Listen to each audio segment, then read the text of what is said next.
Hey guys, tonight we're going to drift back in time, not to a grand castle or a glittering throne room, but to the damp, cold soil of the Dark Ages. You're not a king, or a knight, or even a well-fed merchant. You're a peasant, the backbone of this entire world, and you're about to find out just how heavy that world can be. Imagine waking up not to a gentle alarm, but to the grunting of a pig next to your head, and a chill that seeps right into your bones. Frankly, your odds of making it to lunch, let alone surviving the whole day, are not looking great. So before you get comfortable, take a moment to like the video and subscribe, but only if you genuinely enjoy what I do here. It's always fun to see where everyone is listening from, so feel free to post your city and what time it is for you in the comments below. Now, dim the lights, maybe turn on a fan for that soft background hum, and let's ease into tonight's journey together. It isn't a sound that wakes you, it's a feeling. A deep, persistent cold that has nothing to do with a window left open, or a partner who steals the blankets. This is a damp, invasive chill that feels like it's radiating up from the very ground beneath you, straight through the thin pile of straw that serves as your mattress. It has wormed its way through your single, rough blanket and the coarse tunic you sleep in.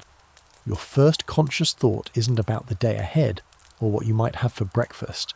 It's a simple, animal urge for warmth that you know will not be satisfied.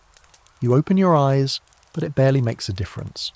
The world is a murky grey gloom, punctuated by the faint rhythmic breathing of other bodies nearby, very nearby. The air you draw in is thick, heavy and layered with smells. The most prominent is wood smoke, acrid and clinging. It stings the back of your throat and makes your eyes water. Beneath that is the ripe, earthy scent of animal manure, a smell so constant you barely even register it anymore. And under that, the close, cloying aroma of unwashed humanity. This is the signature perfume of your entire life. Slowly, you push yourself up onto an elbow. The straw crackles and shifts beneath you. A dull ache settles into your lower back, a familiar companion that never truly leaves. You're not old, perhaps not even 30, but your body feels ancient.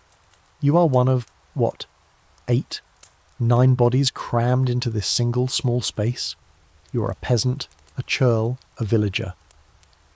Historians still argue whether the legal distinctions between a serf, bound to the land, and a technically free peasant made a significant difference to this daily reality. When you're this cold and this hungry, legal status feels a little academic. A loud snort erupts from the darkness just a few feet away, followed by a contented shuffling. That would be the pig, or maybe one of the chickens. During the coldest nights, bringing the livestock inside is a matter of survival, both for them and for you. Their body heat is a precious resource, a tiny furnace in the oppressive cold, and leaving them outside would be an open invitation to a fox or, worse, a wolf. It's a strange and uncomfortable truth of your existence. You are roommates with your future meals. At least they don't argue about whose turn it is to do the dishes, so there's that. The source of the smoke becomes clearer as your eyes adjust. In the centre of the room, a small fire pit glows with dying red embers. This is your hearth, the heart of the hovel. There is no chimney. That particular innovation is a luxury reserved for the Lord's manor, not for the likes of you. A simple hole in the thatched roof directly above the fire is supposed to let the smoke out, but it's a deeply flawed design. Most of the smoke, it seems, prefers to linger, to swirl around the rafters and coat every single surface, including the inside of your lungs with a fine layer of soot. It's a historical fact that respiratory illnesses were rampant, and this constant, inescapable smoke inhalation was a primary cause. Your home is perpetually trying to preserve you with warmth and poison you with smoke, all at the same time. You can just make out the dark, hulking shapes of your family, huddled together in a single mass on the other side of the fire. Your parents, your siblings, your own children if you have them, all sharing the same floor, the same thin blankets, the same collective dream of warmth. The concept of a bedroom, let alone your own, is an absurdity you couldn't even formulate. Privacy is not a word in your vocabulary. A faint grey light begins to filter through the cracks in the walls and through the single, unglazed window. A hole in the wall that's currently stuffed with straw and rags to keep out the worst of the wind. This is the dawn. There is no gentle transition, no snooze button to slap. The sun is the only clock you have, and its arrival signals the start of another day of relentless back-breaking labour. The thought brings no joy, only a weary resignation. Every muscle protests as you swing your legs around and place your bare feet onto the floor. It isn't wood or stone, it's cold, compacted earth, damp and slightly sticky. It's the ground. You live, sleep and eat on the same dirt you will one day be buried in. A grim little circle of life. You look around the single smoky room that is your entire world. You can just about see the rough woven panels of the walls, a technique called wattle and daub, where wooden stakes are woven together like a basket and then smeared with a mixture of clay, mud and animal dung. It's not exactly a feature on grand designs, but it's all that stands between your family and the elements. You have your tiny plot of land just outside, your toft and croft, a small garden where you can grow a few vegetables for your family's pot, a quirky but crucial distinction from the vast communal fields where you owe your labour to the Lord. That small patch of dirt is the only thing that is truly yours. For now, the day has begun. There is no time to linger in bed.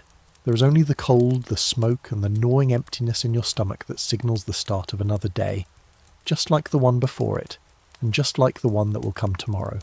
There are no pictures on the walls, no decorations, no sentimental knickknacks. Your life is stripped down to the barest essentials of survival. Historians debate just how universally bleak these conditions were. Some archaeological digs have uncovered peasant homes with rudimentary partitions, suggesting a sliver of separate space. But for the vast majority, this single crowded room was the standard. Every cough, every snore, every whispered word, every intimate moment was a public event for the entire household. The concept of personal space would have been as alien as the concept of a smartphone. To add another layer to the domestic bliss, there's the livestock. The pig grunts again and begins to root around in the loose straw on the floor. A few chickens cluck and peck at invisible treasures in the dirt. This cohabitation is a practical matter, but it comes at a cost. The floor is never clean. It's covered in a layer of straw and rushes, which are supposed to soak up the mud, the spilled food, the animal droppings, and anything else that hits the ground. A quirky but common tidbit of medieval life is that fragrant herbs like lavender or chamomile were often strewn amongst the rushes to try and mask the ever-growing stench. The problem is, the rushes were rarely, if ever, completely removed. New layers were simply thrown on top of the old, creating a sort of compressed organic time capsule of filth that could be inches thick.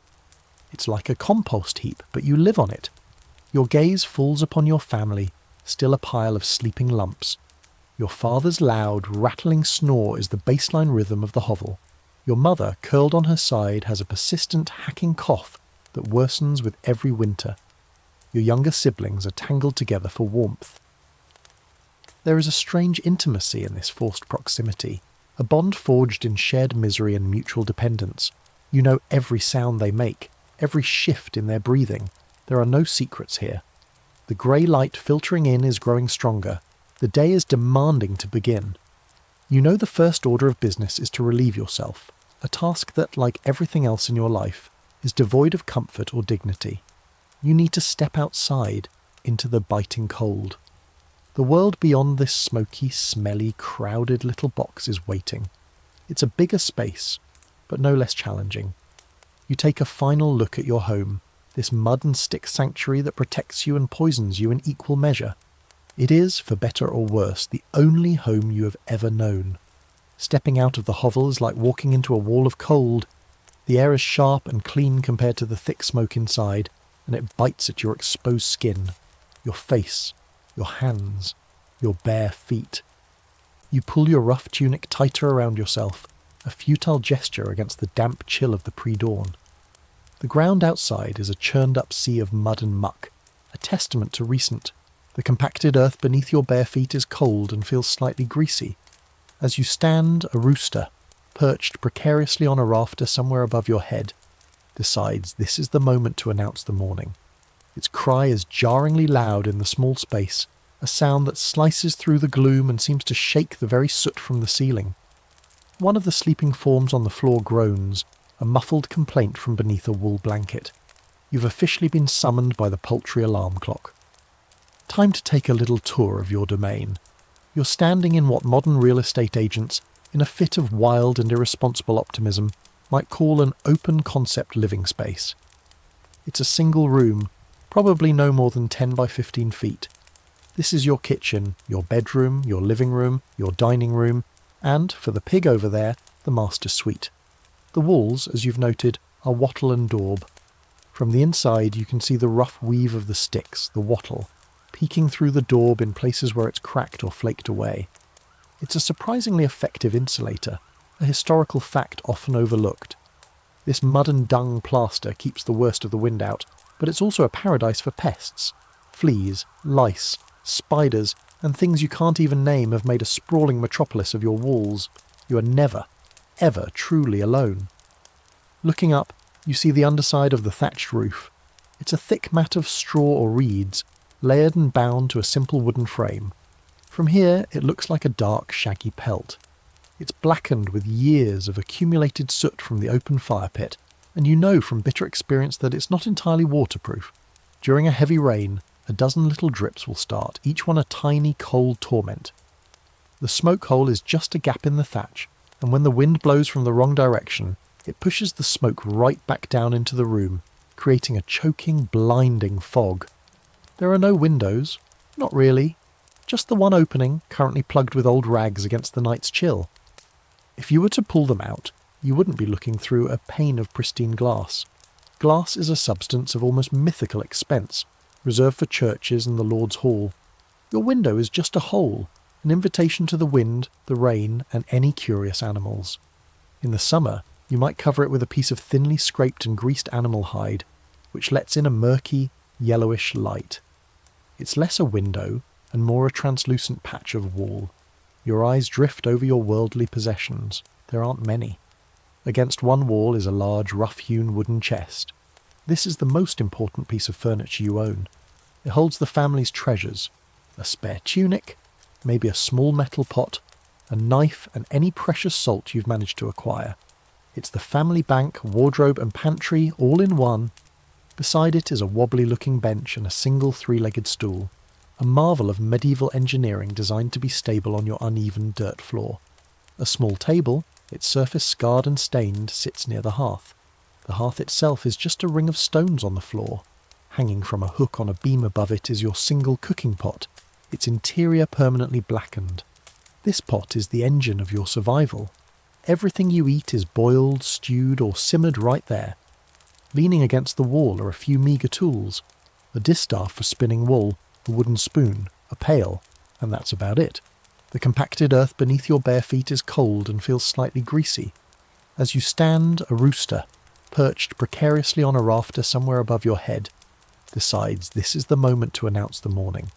Its cry is jarringly loud in the small space, a sound that slices through the gloom and seems to shake the very soot from the ceiling.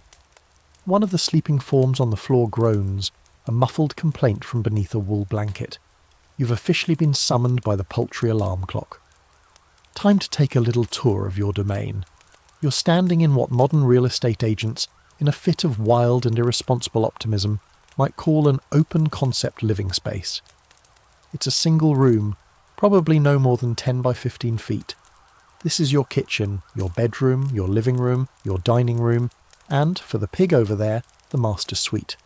The walls, as you've noted, are wattle and daub. From the inside you can see the rough weave of the sticks, the wattle, peeking through the daub in places where it's cracked or flaked away. It's a surprisingly effective insulator, a historical fact often overlooked. This mud and dung plaster keeps the worst of the wind out, but it's also a paradise for pests. Fleas, lice, spiders, and things you can't even name have made a sprawling metropolis of your walls. You are never, ever truly alone. Looking up, you see the underside of the thatched roof. It's a thick mat of straw or reeds, layered and bound to a simple wooden frame. From here, it looks like a dark, shaggy pelt. It's blackened with years of accumulated soot from the open fire pit, and you know from bitter experience that it's not entirely waterproof. During a heavy rain, a dozen little drips will start, each one a tiny, cold torment. The smoke hole is just a gap in the thatch, and when the wind blows from the wrong direction, it pushes the smoke right back down into the room, creating a choking, blinding fog. There are no windows, not really, just the one opening currently plugged with old rags against the night's chill. If you were to pull them out, you wouldn't be looking through a pane of pristine glass. Glass is a substance of almost mythical expense, reserved for churches and the Lord's Hall. Your window is just a hole, an invitation to the wind, the rain, and any curious animals. In the summer, you might cover it with a piece of thinly scraped and greased animal hide, which lets in a murky, yellowish light. It's less a window and more a translucent patch of wall. Your eyes drift over your worldly possessions. There aren't many. Against one wall is a large, rough-hewn wooden chest. This is the most important piece of furniture you own. It holds the family's treasures: a spare tunic, maybe a small metal pot, a knife, and any precious salt you've managed to acquire. It's the family bank, wardrobe and pantry all in one.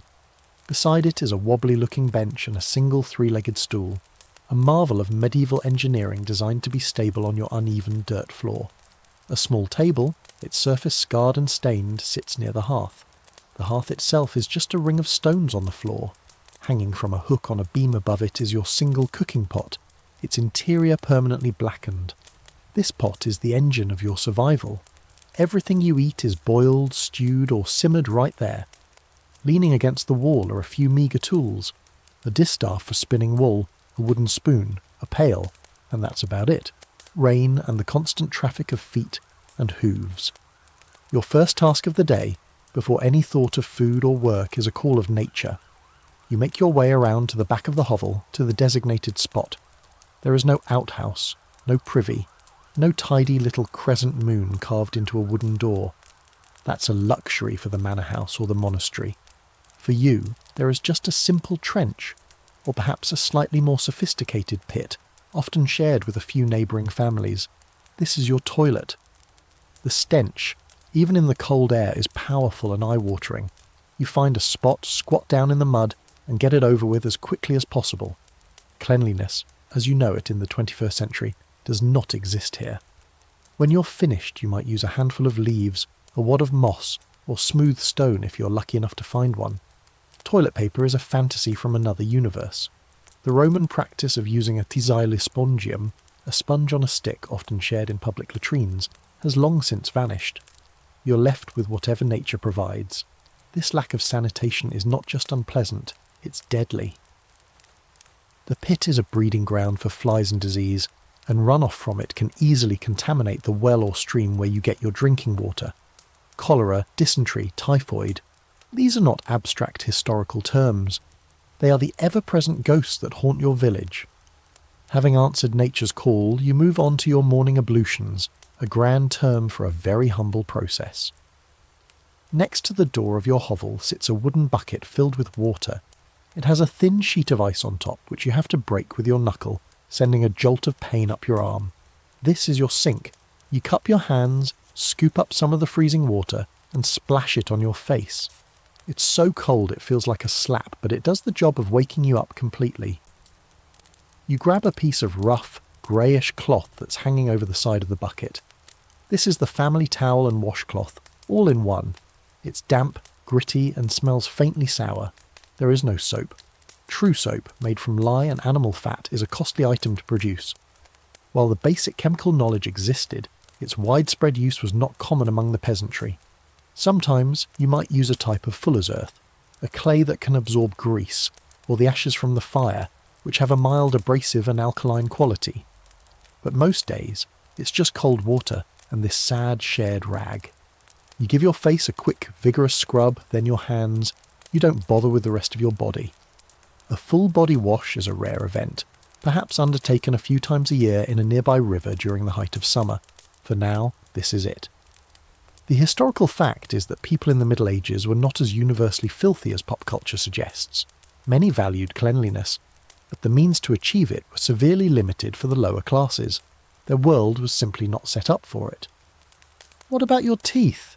You might rub them with the same gritty cloth, or perhaps a twig from a birch or hazel tree, frayed at the end to create a makeshift brush. You could also chew on the twig to freshen your breath. A quirky tidbit is the use of certain herbs like parsley or mint, chewed not just for flavour, but for their ability to mask the odours of a limited diet and decaying teeth. Dental hygiene is rudimentary at best, With a diet low in sugar, you might have fewer cavities than a modern person, but you have other problems. The coarse, stone-ground flour used in your bread is full of grit, which wears your teeth down to nubs over the years.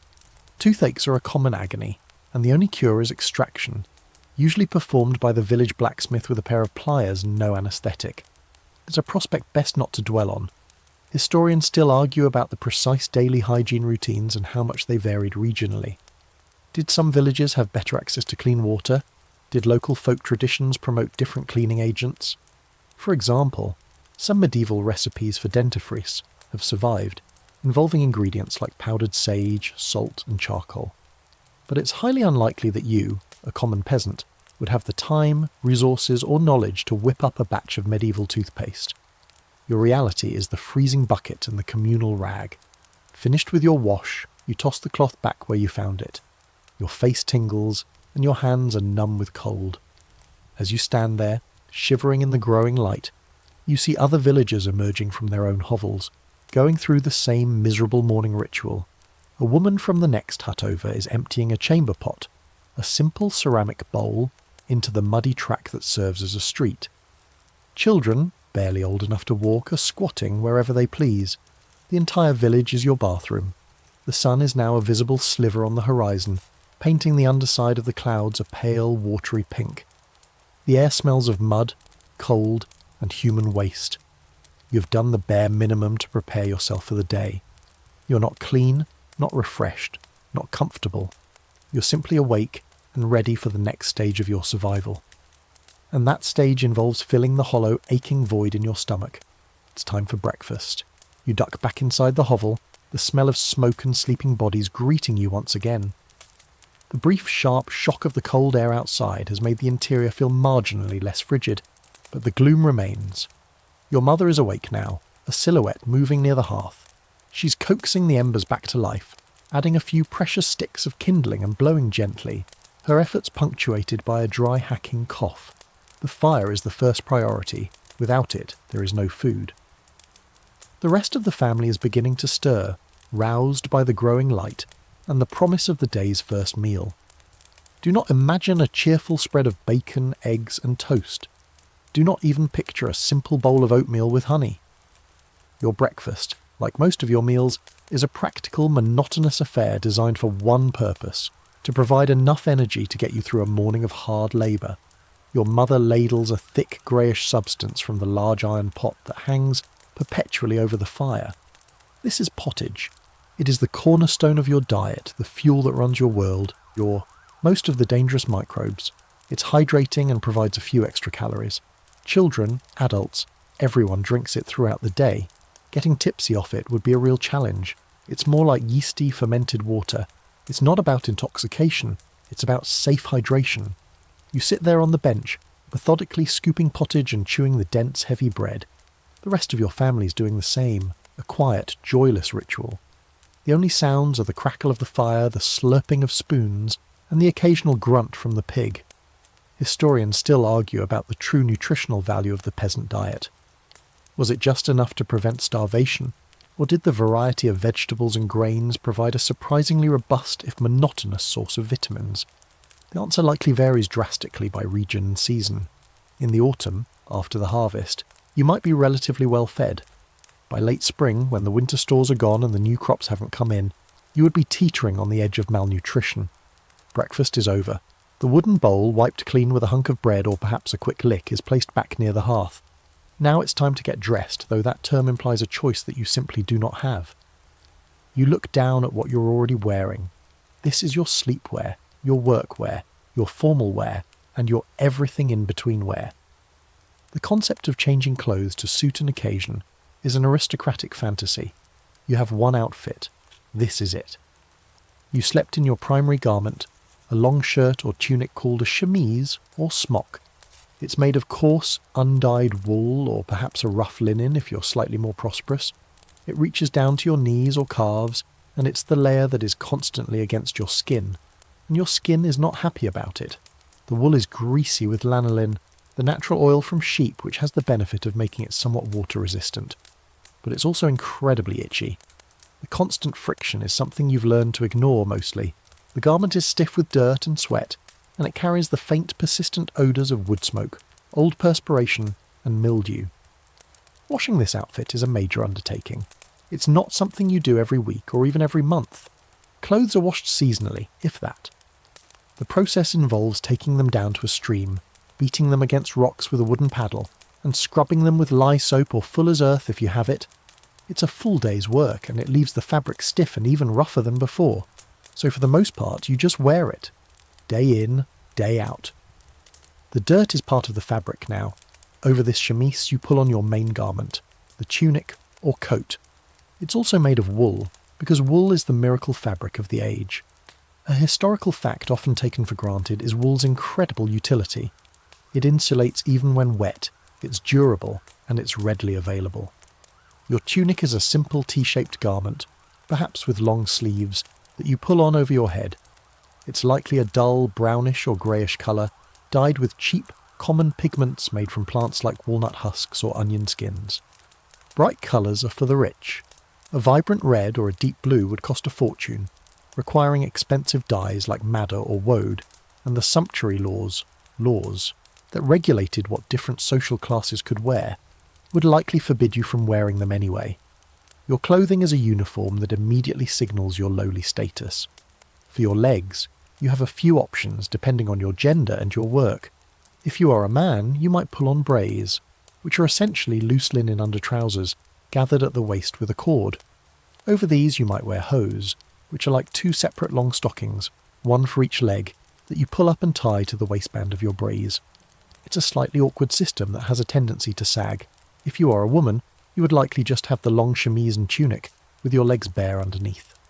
Practicality reigns. Finally, footwear. You shove your feet into a pair of simple leather turn shoes. These are made from a single piece of soft leather, stitched together while inside out and then turned right side out, which hides the seams. They have no hard sole, so you feel every rock, twig and clod of mud through the thin leather. They are more like leather socks than modern shoes. They offer minimal protection and are constantly caked in mud. Many of your fellow villagers, especially in warmer months, simply go barefoot. Shoes are a valuable possession, and wearing them out on a dry day might be seen as a waste. Now that you're dressed, you feel the combined weight and texture of your attire. The wool is heavy and restrictive. It chafes at your neck and armpits. You're a walking ecosystem of smells, and you fit right in with the rest of your family, who are all pulling on their own identical drab, itchy garments. The only thing that might pass for an accessory is a simple leather belt, from which you might hang a small knife or a pouch for carrying odds and ends. A quirky but practical tidbit of medieval fashion is the fitchet, a vertical slit in your outer tunic. It looks like a pocket, but it's just a hole. Its purpose is to allow you to reach through your outer layers to get to your belt or the pouch tied to your brays underneath. It's a simple, clever solution to the problem of layering. Another less charming fact is that these layers of unwashed wool were a perfect habitat for fleas and lice. The constant low-level itching from parasites was just another discomfort to add to the list, right alongside the cold, the hunger, and the aching back. Historians still argue about the exact construction and variety of peasant clothing. Illustrations in medieval manuscripts often depict peasants in surprisingly colourful or well-fitted garments. Is this artistic license, a desire to portray an idealised version of rural life? Or does it suggest that the reality was not quite as uniformly drab as we imagine? Perhaps on holy days or special occasions, people had one slightly better, more colourful tunic they would wear. For you, on this ordinary workday, the grey and brown reality is all you know. Your final piece of gear is for the outdoors. You might have a small woolen cap to pull on, or if you are a woman, a simple linen wimple or coif to cover your hair. For rain, you might have a cloak made of extra thick greasy wool. It's heavy and cumbersome, but it's the only real protection you have against a downpour. It smells strongly of damp sheep. She hands you a rough wooden bowl, warm from the fire, and you take it with numb fingers. You find a spot on the wobbly bench and look down at your meal.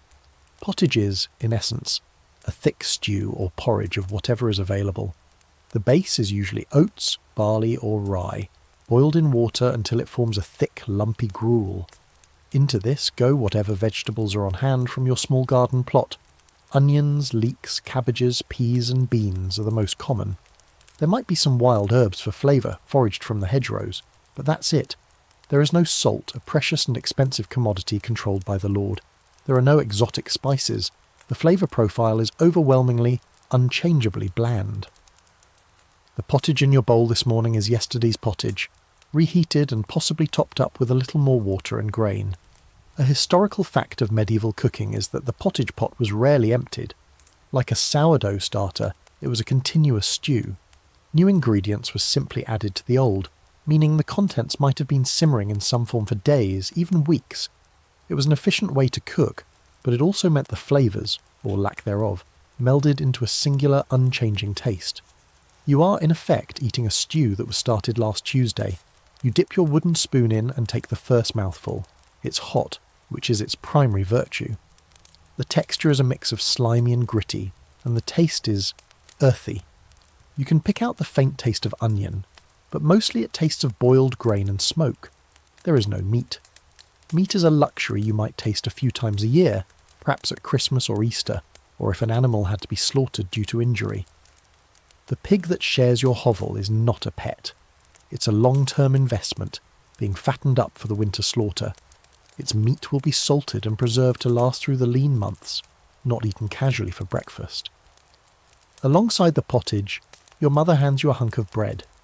This is not a light, airy sourdough loaf. This is maslin bread, or sometimes rye bread. It's dark, dense and heavy as a rock. It's made from a mixture of grains, often rye and wheat, or whatever was left after the Lord took the best of the harvest. The flour is coarsely ground at the local mill, for which you have to pay a fee to the Lord, of course, and it's full of grit from the stone-grinding wheels. Every bite is an abrasive experience, and you can feel the grit between your teeth. It's another reason your dental health is so poor. You're slowly sanding your teeth down with every meal. A quirky and rather disgusting tidbit about medieval bread is the potential for it to be contaminated with a fungus called ergot, which grows on rye in damp conditions. Ergotism, known as St. Anthony's fire, caused horrific symptoms: convulsions, hallucinations, terrifying burning sensations in the limbs, and gangrene that could make fingers, toes, and even entire limbs turn black and fall off. A simple piece of bread could, without warning, become a source of unimaginable agony and death. Every time you eat, you're rolling the dice. To wash it all down, you have a choice. You could drink water from the bucket, but that's always a risk. The well or stream could be contaminated. The safer and more common option is a drink known as small ale or small beer. This is a very low alcohol beer brewed from the second run of the mash. It's watery and thin, but the brewing process, boiling the water, kills. You are now fully attired, ready to face the world. You look and feel like a lump of earth, wrapped in scratchy wool. Your clothes don't express your personality, they express your function. You're a labourer. Your outfit is designed for durability above all else, because it has to last for years. It is a testament to a life lived without comfort, without variety, and without the simple pleasure of putting on a clean, soft shirt. Now, it's time to meet the people you share this life with. You're all ready. The 5, 6, maybe 7 of you who constitute this household now stand in the cramped space, a silent, grim-faced unit. There's no cheerful, "Good morning, everyone," or discussion of the day's plans. The plan is always the same. Your father, the head of this family, gives a short, sharp nod. That is the signal. It is time to go. He's a man made of leather and wood, his face a roadmap of windburn and worry, his hands permanently curled as if still holding a tool. He doesn't need to speak. His authority is absolute, not born of tyranny, but of the crushing necessity of survival. He is responsible for all of you, and the weight of that responsibility has pressed all the softness out of him. Your mother is already moving, her actions economical and practiced. She banks the fire carefully, ensuring a few embers will survive until evening. Her perpetual cough is the soundtrack to her movements. While your father is the authority on the fields, she is the master of this 10 by 15-foot kingdom. She manages the meagre food stores, tends the small garden plot, your croft, that provides the vegetables for the pottage, spins the wool for your clothes and cares for the youngest children. Her work is a circle, a loop of tasks that is never ever finished. You see the weariness in her eyes, a look that tells you she has not felt truly rested in 20 years. And then there are your siblings. If you have older brothers, they stand with your father, their young faces already beginning to mirror his stoic expression. They are his apprentices in the craft of hard labour. If you have younger siblings, they are not treated with the delicate care of modern childhood. A historical fact of this era is the shocking rate of infant and child mortality. It was not uncommon for a woman to bear 8 or 10 children just for 3 or 4 to survive to adulthood. This grim reality shaped the very nature of family. Children were not just loved, they were a vital part of the family's economic future and a hedge against tragedy. From the moment they can walk and follow instructions, they are put to work. A 5-year-old is old enough to be sent into the woods to gather firewood. A 7-year-old can be tasked with scaring crows away from the precious crops in your garden, spending all day shouting and waving their arms. This isn't screen time, it's scream time, and it's essential work. They learn to watch the toddlers, milk the goat, and fetch water. The modern concept of a protected, playful childhood is an unimaginable luxury. Here, children are simply small adults with less strength. There's no teenage angst phase when you're too exhausted to rebel and your primary concern is whether you'll eat tomorrow. Somewhere in the corner, perhaps huddled by the fire for its lingering warmth, is your grandmother. The role of the elderly is the great gamble of the family unit. Are they a blessing or a burden? If an older person becomes too infirm to work but still needs to eat, they become another mouth to feed from a perpetually near-empty pot. But a grandmother like yours can be an invaluable asset. Her back may be too bent for the fields, but her fingers are still nimble enough to mend a torn tunic. She can watch the littlest children, freeing your mother for other tasks.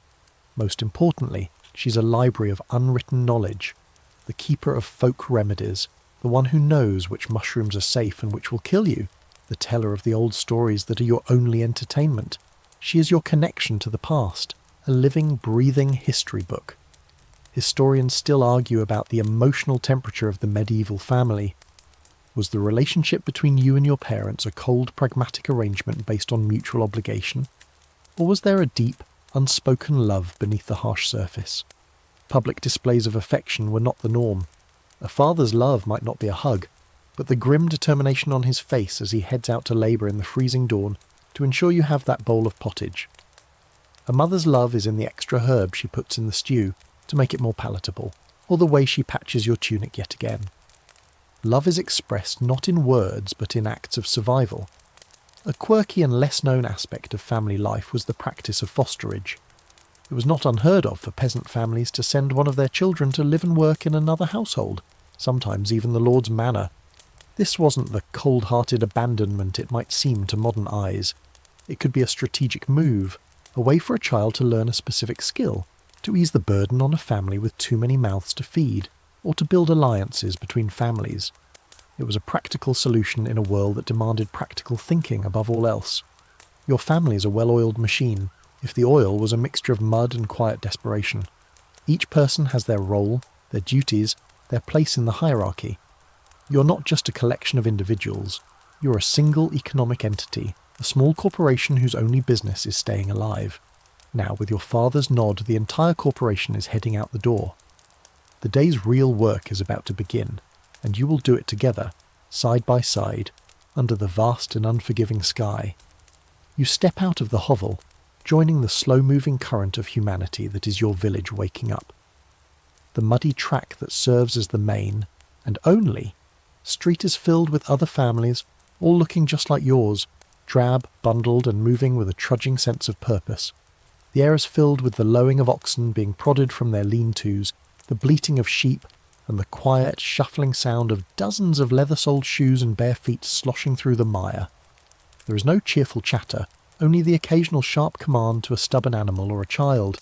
The oats go directly to the Lord's granary. They will feed his household, his knights, his servants, and the surplus will be sold at market for his profit. You will not taste a single grain of it. Your payment is the right to exist on your own small plot of land and to scratch out a living from the strips allocated to your family in the other great field. It's a system of institutionalized servitude. A quirky but important distinction in this landscape is the balks. These are the narrow, unploughed strips of turf that separate one family's cultivated strip from another. They are often a source of intense conflict. Moving the stones that mark the edge of a balk, even by a few inches, was a serious offence, a form of land theft that could land you in the manorial court. Villagers were known to plough a little bit of their neighbour's bulk each year, slowly and sneakily expanding their own strip. It was a quiet, muddy war fought inch by inch. You have finally arrived. Your father reports to the reeve, who is standing with his arms crossed, a stern figure silhouetted against the grey sky. He is the manager, the enforcer, the eyes and ears of the Lord. He will assign you your task for the day. You look out at the endless expanse of brown earth, stretching to the horizon. There are no machines, no engines, only the power of muscle, human and animal. Your long, cold walk is over. But the real work, the work that will drain every ounce of your energy, is just about to begin. The reeve, a man from your own village who has earned the Lord's trust and the resentment of his neighbours, squints at your family unit. He doesn't greet you. He assesses you like livestock. His eyes, accustomed to measuring effort and sniffing out laziness, linger for a moment before he grunts and points toward a section of the vast, muddy field. "The north furlong," he says, his voice flat. "Take the plough." His words are not a suggestion. They are a command. Your father nods and leads you and your older brother towards the edge of the field where the tools are kept. This is not a well-stocked workshop. There is no gleaming steel or ergonomic design. The tools of your trade are brutal, heavy and rudimentary, having changed very little in centuries. They are designed for function, not for the comfort of the user.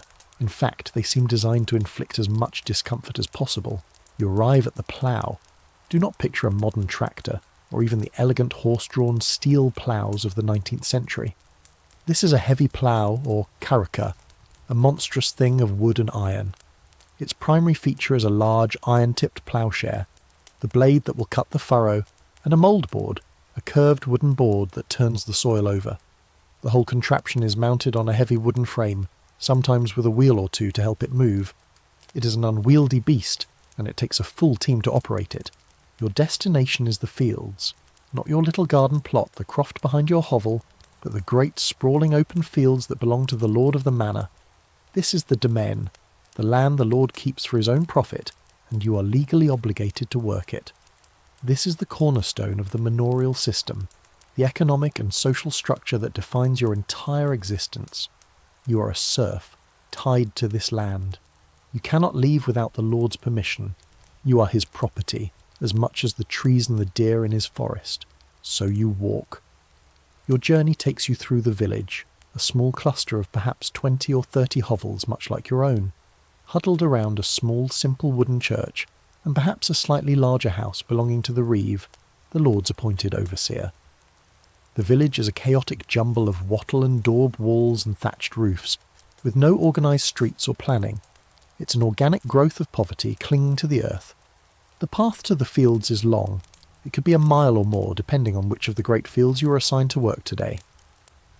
The walk itself is a chore. The track is uneven, and you have to watch your step to avoid the deepest pools of muddy, foul-smelling water. The cold seeps up from the ground through the thin leather of your shoes, and your toes are already numb. You pull your woolen cloak tighter, but the wind finds every gap. As you walk, you pass by the other essential buildings of your world. You see the Lord's mill standing by the stream. It's the only place you're allowed to grind your grain into flour, and for the privilege, the miller, who works for the Lord, will take a portion of your flour as a fee, the multure. Historians have documented that millers were one of the most consistently despised figures in medieval villages, often accused of taking far more than their fair share, their thumbs secretly pressing on the scales. There's a reason Chaucer's miller in the Canterbury Tales is a brawny, cheating brute. It was a stereotype rooted in daily resentment. You also passed the Lord's bakehouse, the Banham. In many manors, you were forbidden from baking your own bread at home. The risk of fire in the tightly packed village of thatched roof hovels was too great. Instead, you had to bring your dough to the communal oven, and again pay a fee, usually a loaf of bread, for the privilege of using it. Every aspect of your survival is taxed, controlled, and monetized by the Lord. The fields themselves finally come into view. They are not the neat hedge-lined squares you might picture. These are vast open plains, divided into long, narrow strips. You see dozens of other villagers already there, looking like small, hunched figures scattered across the enormous landscape. This is where you will spend the majority of your waking hours, from the moment the sun is fully risen until it begins to sink below the horizon. This labour you owe is called boon work, or week work.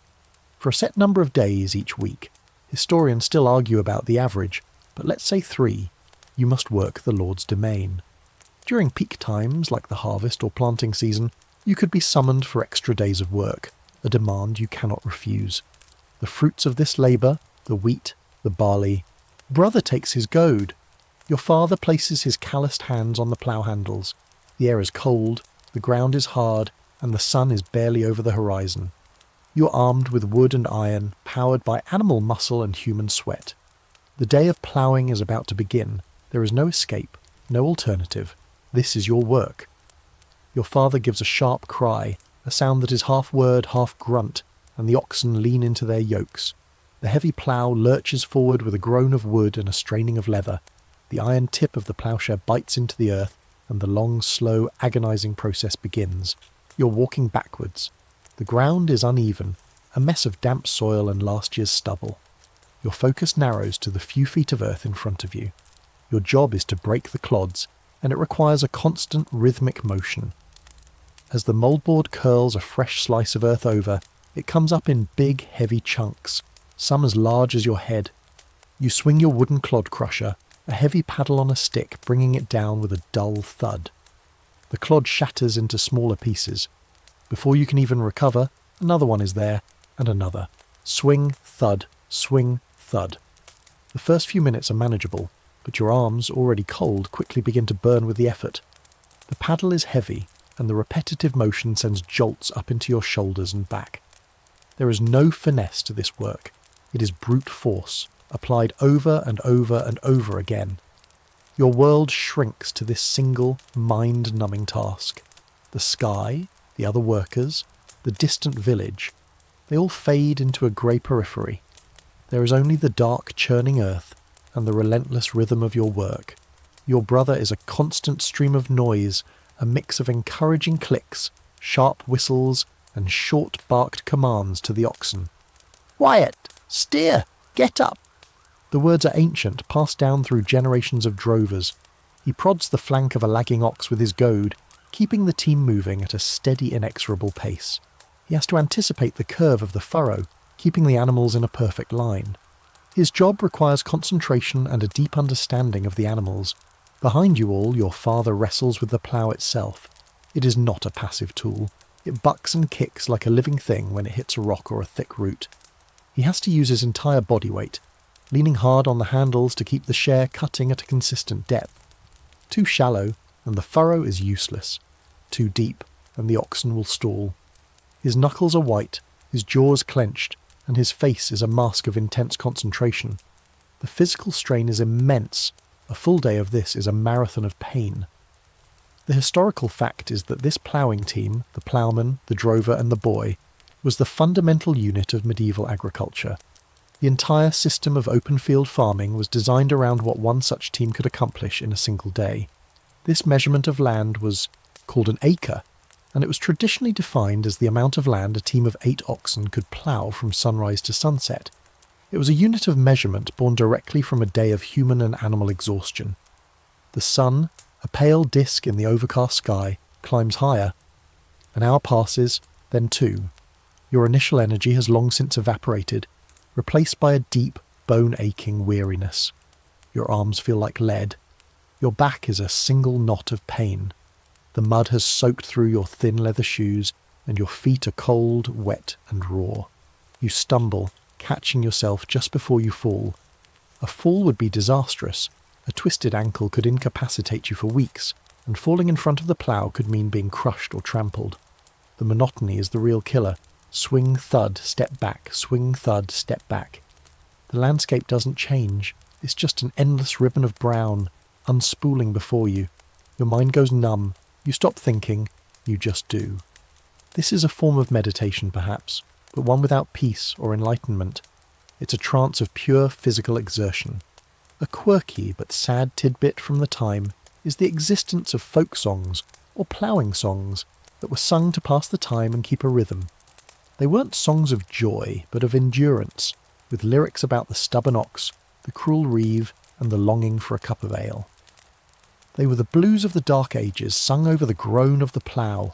You reach the end of the long strip, the furlong. The team stops. The oxen stand heaving, their flanks slick with sweat despite the cold. You have a few moments of blessed stillness. You lean on your clod crusher, every muscle in your body screaming in protest. But it's not a break. Your father and brother work to unhitch the oxen and turn the heavy, cumbersome plough around, ready to start a new furrow right next to the one you just completed. Historians still debate the emotional and psychological toll of this kind of labour. Did people become inured to it, accepting it as the simple, unchangeable reality of life?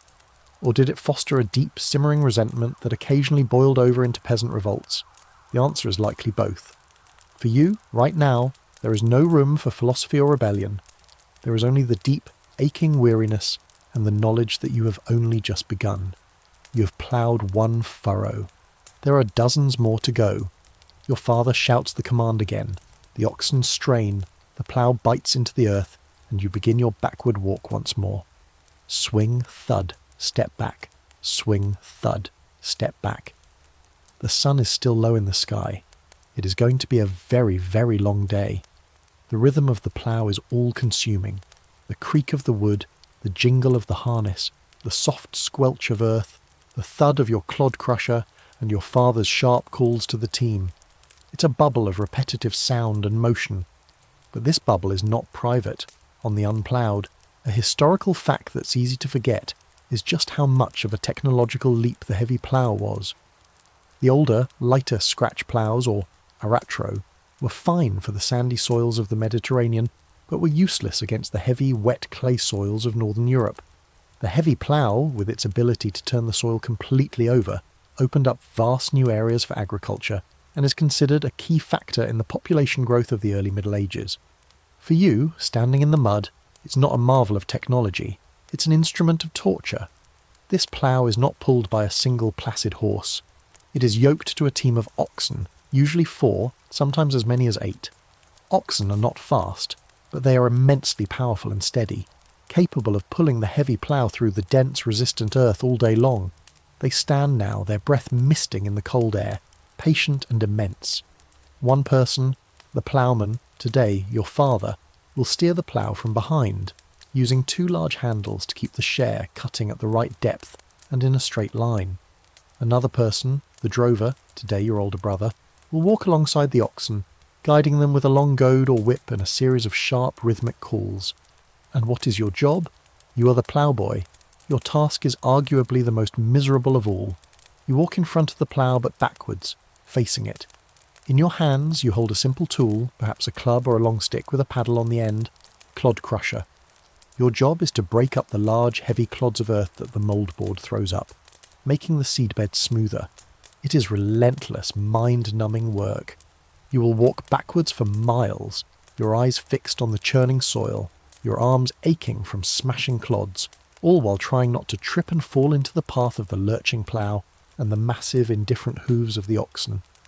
If you weren't assigned to the plough team, your tool for the day might be the scythe, a long curved blade on a wooden handle used for mowing hay, or the sickle, a smaller C-shaped blade for harvesting grain, or perhaps just a simple spade for digging ditches, its wooden handle rough and likely to give you splinters.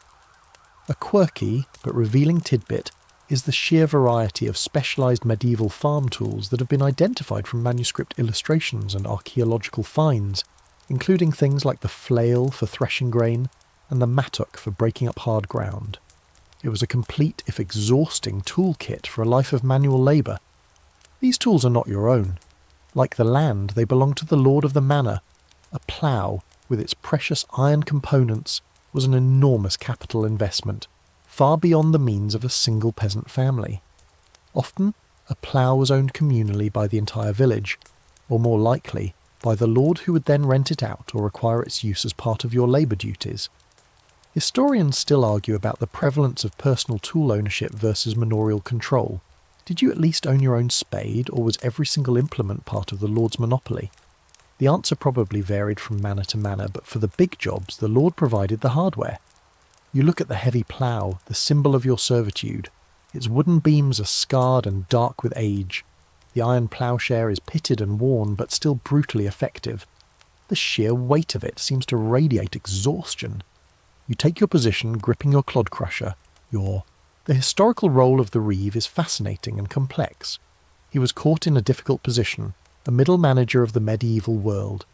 He had to be harsh enough to satisfy the lord, but fair enough to maintain some level of cooperation from his fellow villagers, whom he still had to live with. A particularly famous and detailed account of a reeve's duties comes from a 13th century text called The Reeve's Tale, not Chaucer's, but a section of a manorial management treatise, which lays out in painstaking detail everything a reeve must know, from crop yields to animal husbandry to how to spot a lazy worker. It was a skilled and stressful job. The reeve watches for a few more moments, his expression unreadable. Satisfied that his command is being obeyed, he moves on to inspect the next team over. You can feel the collective tension in your family unit release, just slightly. The pressure is off for now, but the encounter has left its mark. The rest of the morning you will all work with the ghost of his criticism hanging over you. A quirky and often brutal aspect of the reeve's power was his tally stick. This was a simple piece of wood on which debts or work days owed were recorded with a series of notches. The stick was then split in half lengthwise, with the reeve keeping one half and the peasant the other. When it was time to settle up, the two halves would be matched to ensure the records were identical. It was a primitive but effective accounting system. However, it was also a system open to abuse.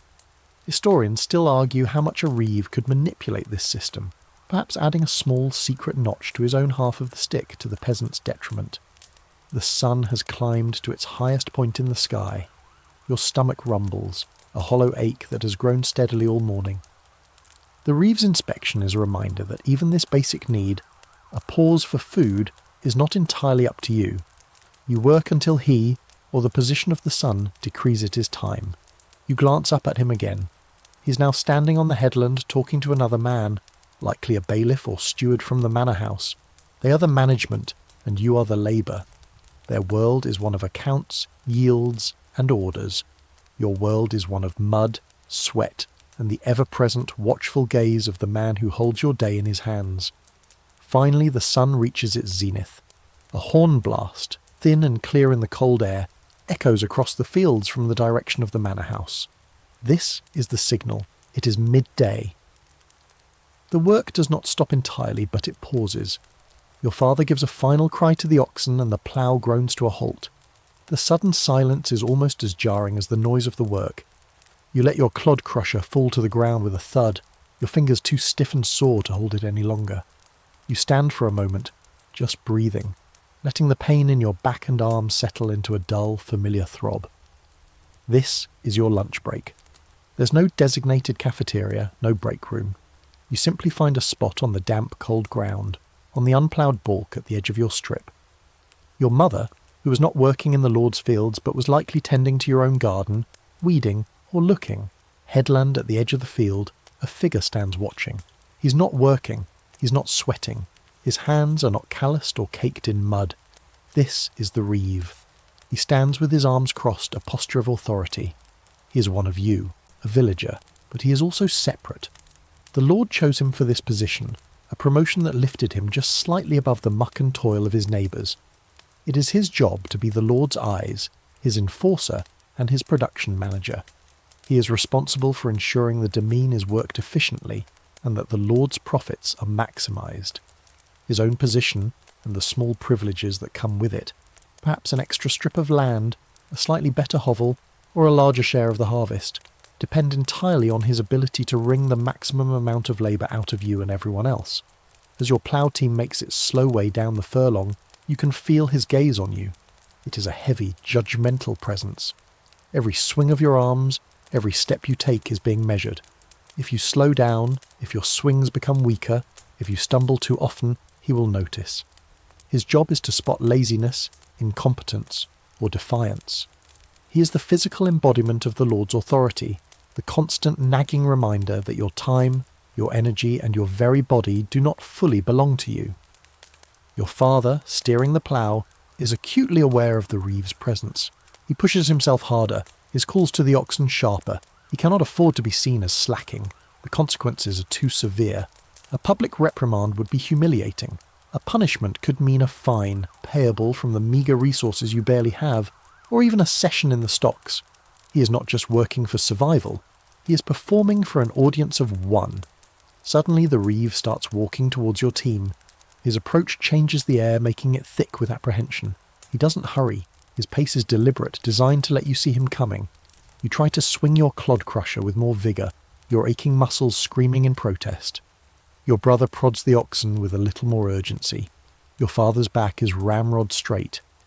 The reeve stops beside the furrow, his boots of thick, well-greased leather a stark contrast to your own mud-soaked turn shoes. He bends down, picks up a handful of the freshly turned earth, and crumbles it in his fingers.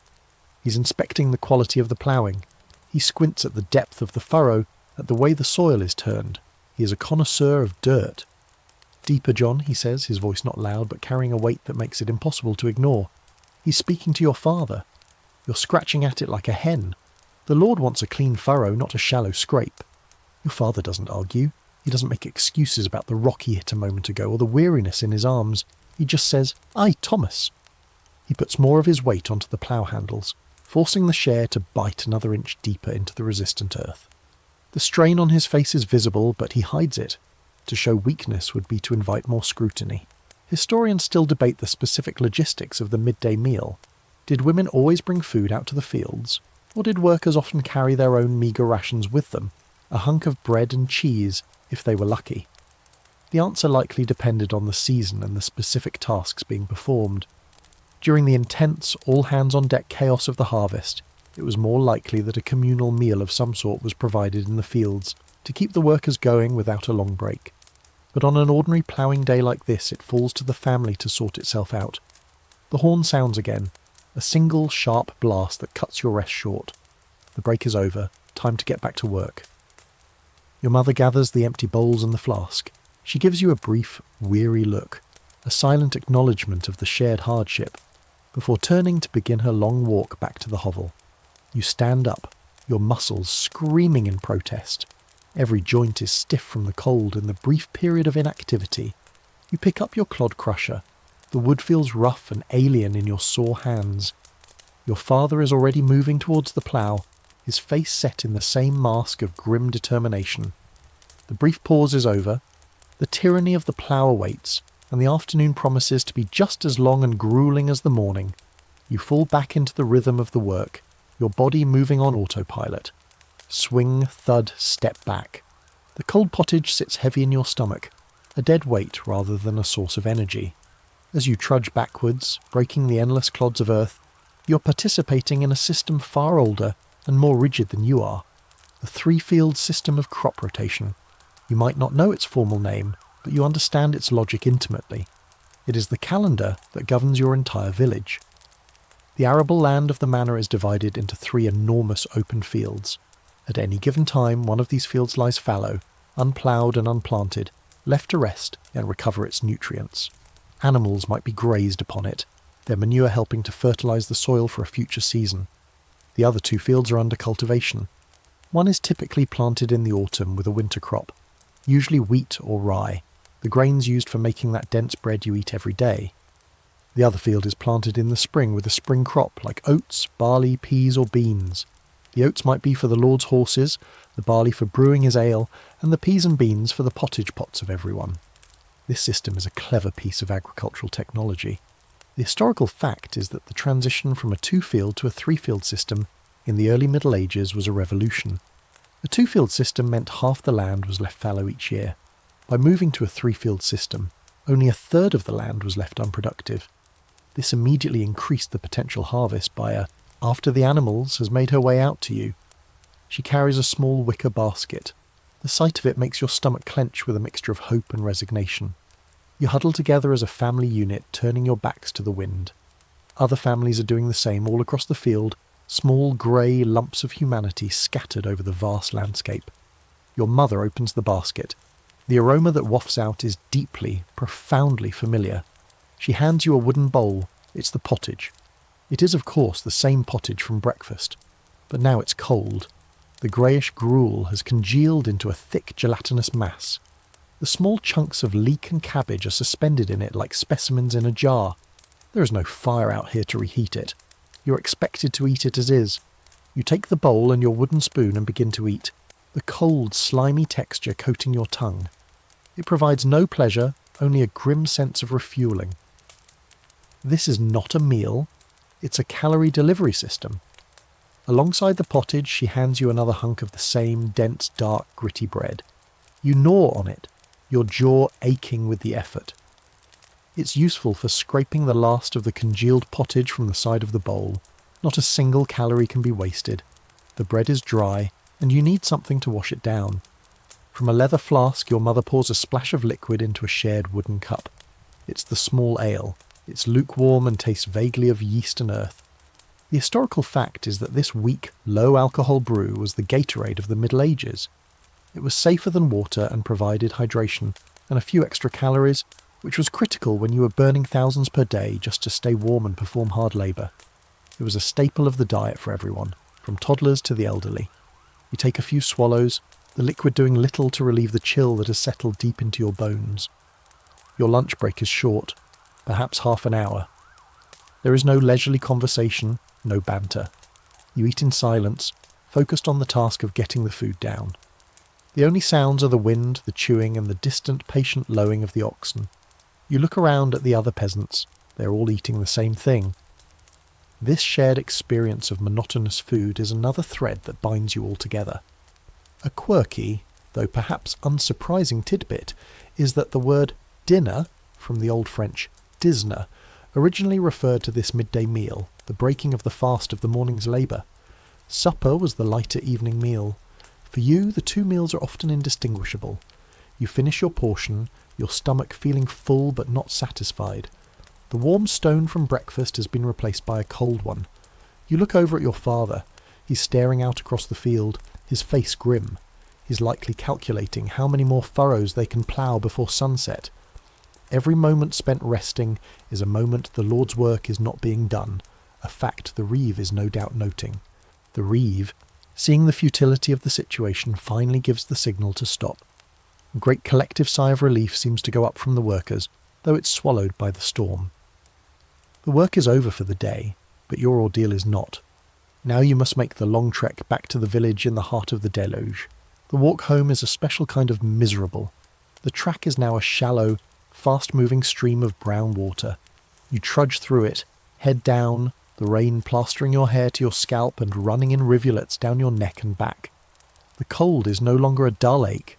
It's a sharp, biting pain. You are shivering violently, your teeth chattering uncontrollably. This is the first stage of hypothermia, a condition you don't have a name for, but whose effects you know all too well. A quirky but grim tidbit of peasant life is the sheer number of folk remedies and prayers directed at the weather.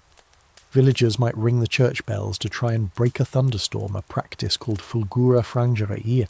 They might process through the fields with holy relics, begging a saint for relief from a drought. These were not quaint superstitions, they were desperate acts of people utterly at the mercy of the elements.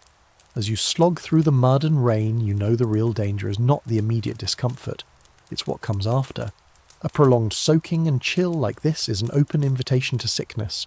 A simple cold can easily turn into pneumonia, or what you would call lung fever. With no antibiotics, no modern medicine, pneumonia is very often a death sentence. The line between being caught in a rainstorm and dying a week later is terrifyingly thin. Historians still argue about the precise impact of weather on the daily mood and psychology of medieval people. Did the constant threat of meteorological disaster create a pervasive sense of fatalism and anxiety? Or did it foster a resilient, pragmatic outlook focused on endurance? Looking at the hunched shoulders and grim faces of your fellow villagers trudging through the downpour, it seems to be a mixture of both. There is a sense of shared misery, but also a stubborn, plodding determination to simply get home. You finally see the blurry outlines of the hovels through the curtain of rain. Your home, the smoky, dark, animal-filled hut, has never looked so appealing. It represents a sanctuary from the storm, a place to escape the punishing, relentless cold. But even as you yearn for its shelter, a new worry begins to creep into your mind. This rain isn't just a threat to your health. It's a threat to your home and your food supply. A thatched roof can only repel so much water before it begins to leak, and the vegetables in your small garden could easily be washed away. The storm's assault is not over just because you have reached your door. Endless. dictated by the sun and the seasons and the unwritten, unbreakable rules of the three-field system. It is the machinery of your world, and you are just one small replaceable cog. The plough lurches forward again, and you turn your attention back to the clods of earth at your feet. As you begin another pass down the seemingly infinite furlong, a change occurs. It's not a sound, but a shift in the quality of the light. The pale, watery sun that has been your companion all day disappears, and the grey sky darkens to the colour of a bruise. The wind, which has been a constant nagging presence, picks up, whipping your woolen tunic against your legs and carrying a new, damp chill. A low rumble echoes in the distance. Your father glances at the sky, his face etched with a new kind of worry. He shouts a little louder at the oxen, trying to urge them into a slightly faster pace. Every member of every team in the field knows what's coming. There's a frantic, unspoken energy that ripples across the landscape. You all work with a renewed, desperate haste. You're not worried about getting wet. You're already damp and cold. You're worried about the weather itself. In your world, the weather is not an inconvenience. It is a powerful and capricious god that holds the power of life and death. A sudden, unseasonable frost can kill young shoots in the ground. A hailstorm in the summer can flatten an entire field of ripening wheat in minutes, destroying a year's work. A drought can wither the crops and dry up the streams, bringing on famine. Today, the threat is a downpour. The first drop of rain hits your face, cold and fat, then another and another. Within moments, the sky opens up. It is not a gentle shower. It is a torrential, driving rain, coming down in sheets that blur the world into a smear of grey and brown. The sound is a deafening roar, drowning out the creak of the plough and the calls of the drovers. The rich, dark soil you have been ploughing so diligently begins to transform. It turns from damp earth into a thick, clinging, impassable mud. The heavy plough, which was already a beast to move, becomes hopelessly bogged down. The oxen strain, their hooves slipping and sliding, but they can barely move the immense weight. Your own feet sink into the mire with every step, and pulling them free requires a tremendous effort. You're no longer ploughing, you are wrestling with a river of mud. Your thin leather shoes are completely useless. The cold water soaks through instantly, and the mud sucks at them, threatening to pull them right off your feet. Your woolen clothes, your only protection, are quickly saturated. A historical fact about wool is that it retains much of its insulating property even when wet, which is why it was such a vital fabric. But it also becomes incredibly heavy. Your tunic and cloak feel like they are made of lead, weighing you down, sapping your strength and your body heat. Significant amount leading to more food, which in turn supported a larger population. It was a crucial ingredient in the slow crawl of Europe out of the so-called Dark Ages. For you, however, the system is less a marvel of innovation and more a source of unyielding rigidity. The entire village is bound by its rhythm. You cannot decide to plant your strips with whatever you want.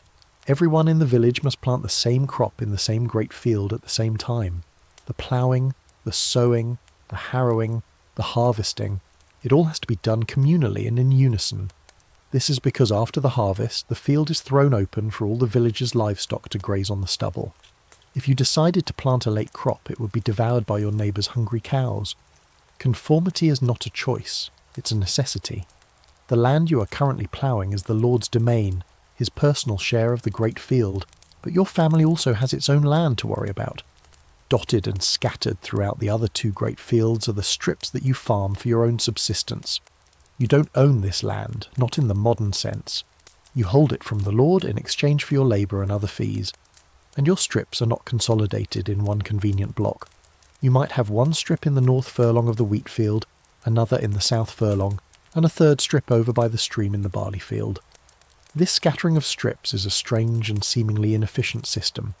A quirky tidbit of medieval life is that this arrangement was, in its own way, a form of insurance. By having strips located in different parts of the great fields, you diversified your risk. A patch of land near the stream might be fertile, but it could also flood. A strip on higher ground would be safe from floods, but might have thinner, stonier soil. By having a little bit of everything, you were less likely to lose your entire crop to a single localised disaster, be it flood, blight, or pest. It was a low-tech way of not putting all your eggs in one basket. Of course, this also means you waste a significant amount of time just walking from one of your strips to another, and the potential for conflict is endless. The unploughed balks separating your strip from your neighbours are constant points of contention. Did his plough accidentally slice off a few inches of your land? Are his weeds encroaching on your crops? These disputes were the bread and butter of the manorial court. Historians still argue about the origins of this open field, scattered strip system. Was it imposed from above by lords seeking to control their tenants more easily? Or did it evolve organically from below, as communities figured out the fairest way to divide land of varying quality among a growing population? The evidence is murky, but the result is the landscape you inhabit. A world without fences, a patchwork quilt of long, narrow strips cultivated by families who are forced to cooperate whether they like it or not. You finish another furrow, your mind numb, your body aching. You look out over the vast expanse of the field, a sea of brown earth stretching to the horizon.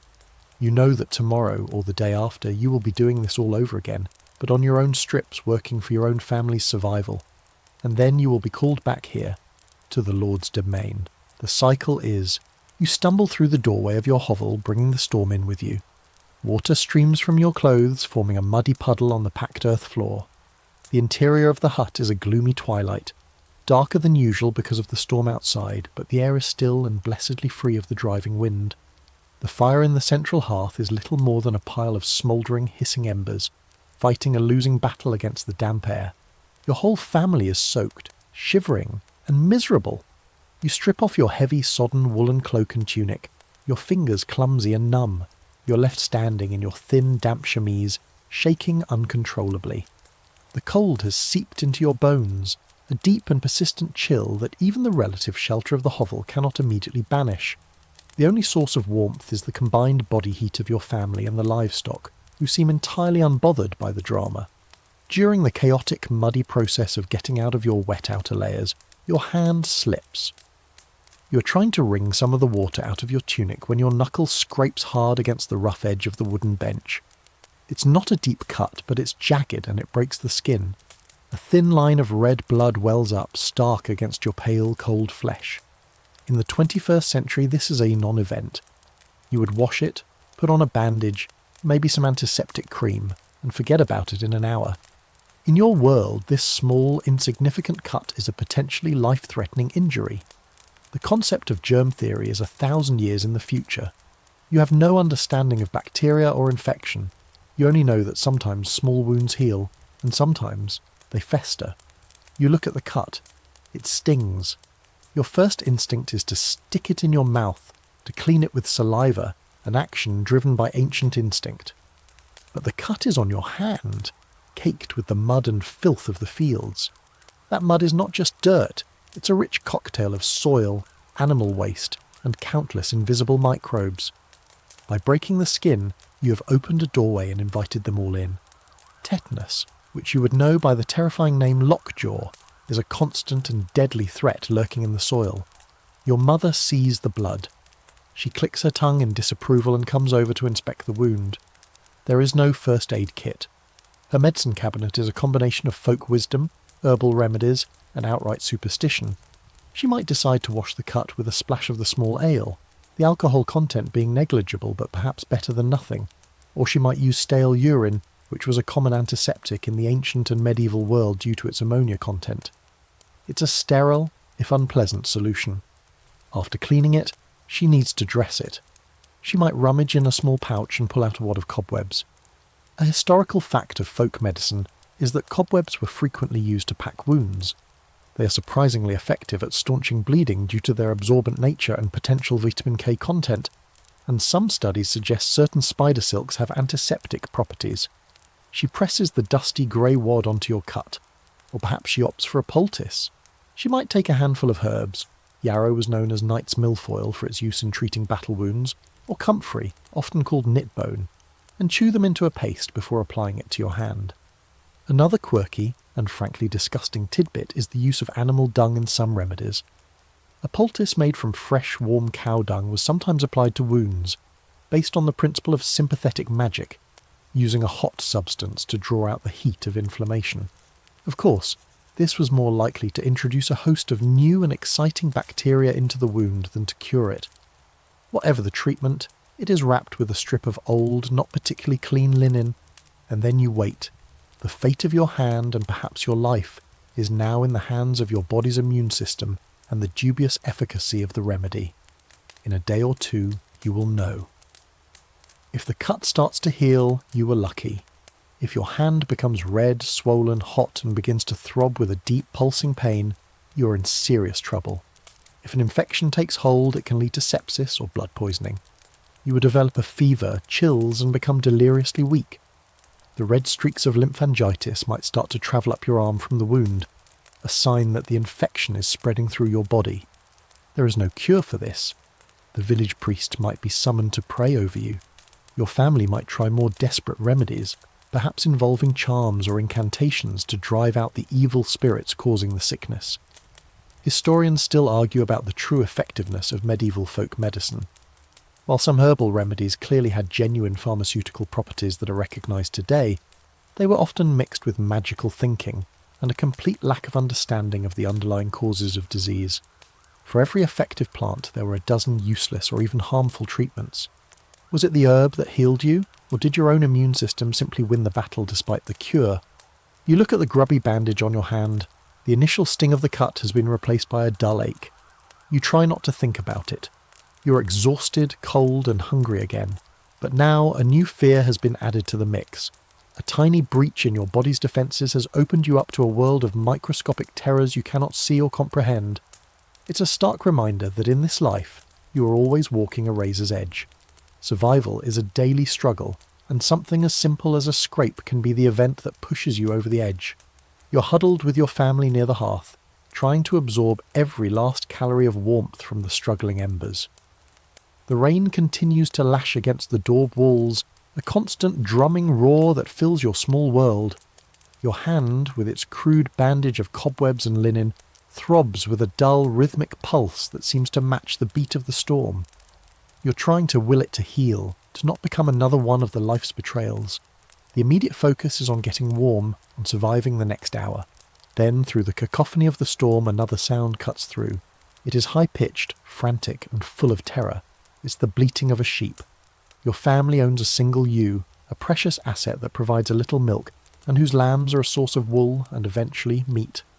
It's too valuable to risk in the open pasture during a storm, so it's sheltered in a small, flimsy lean-to built against the side of the hovel. The bleating comes again, sharper this time, and it ends with a choked, gurgling sound. Every person in the hovel freezes, the shivering stops, every eye turns to your father.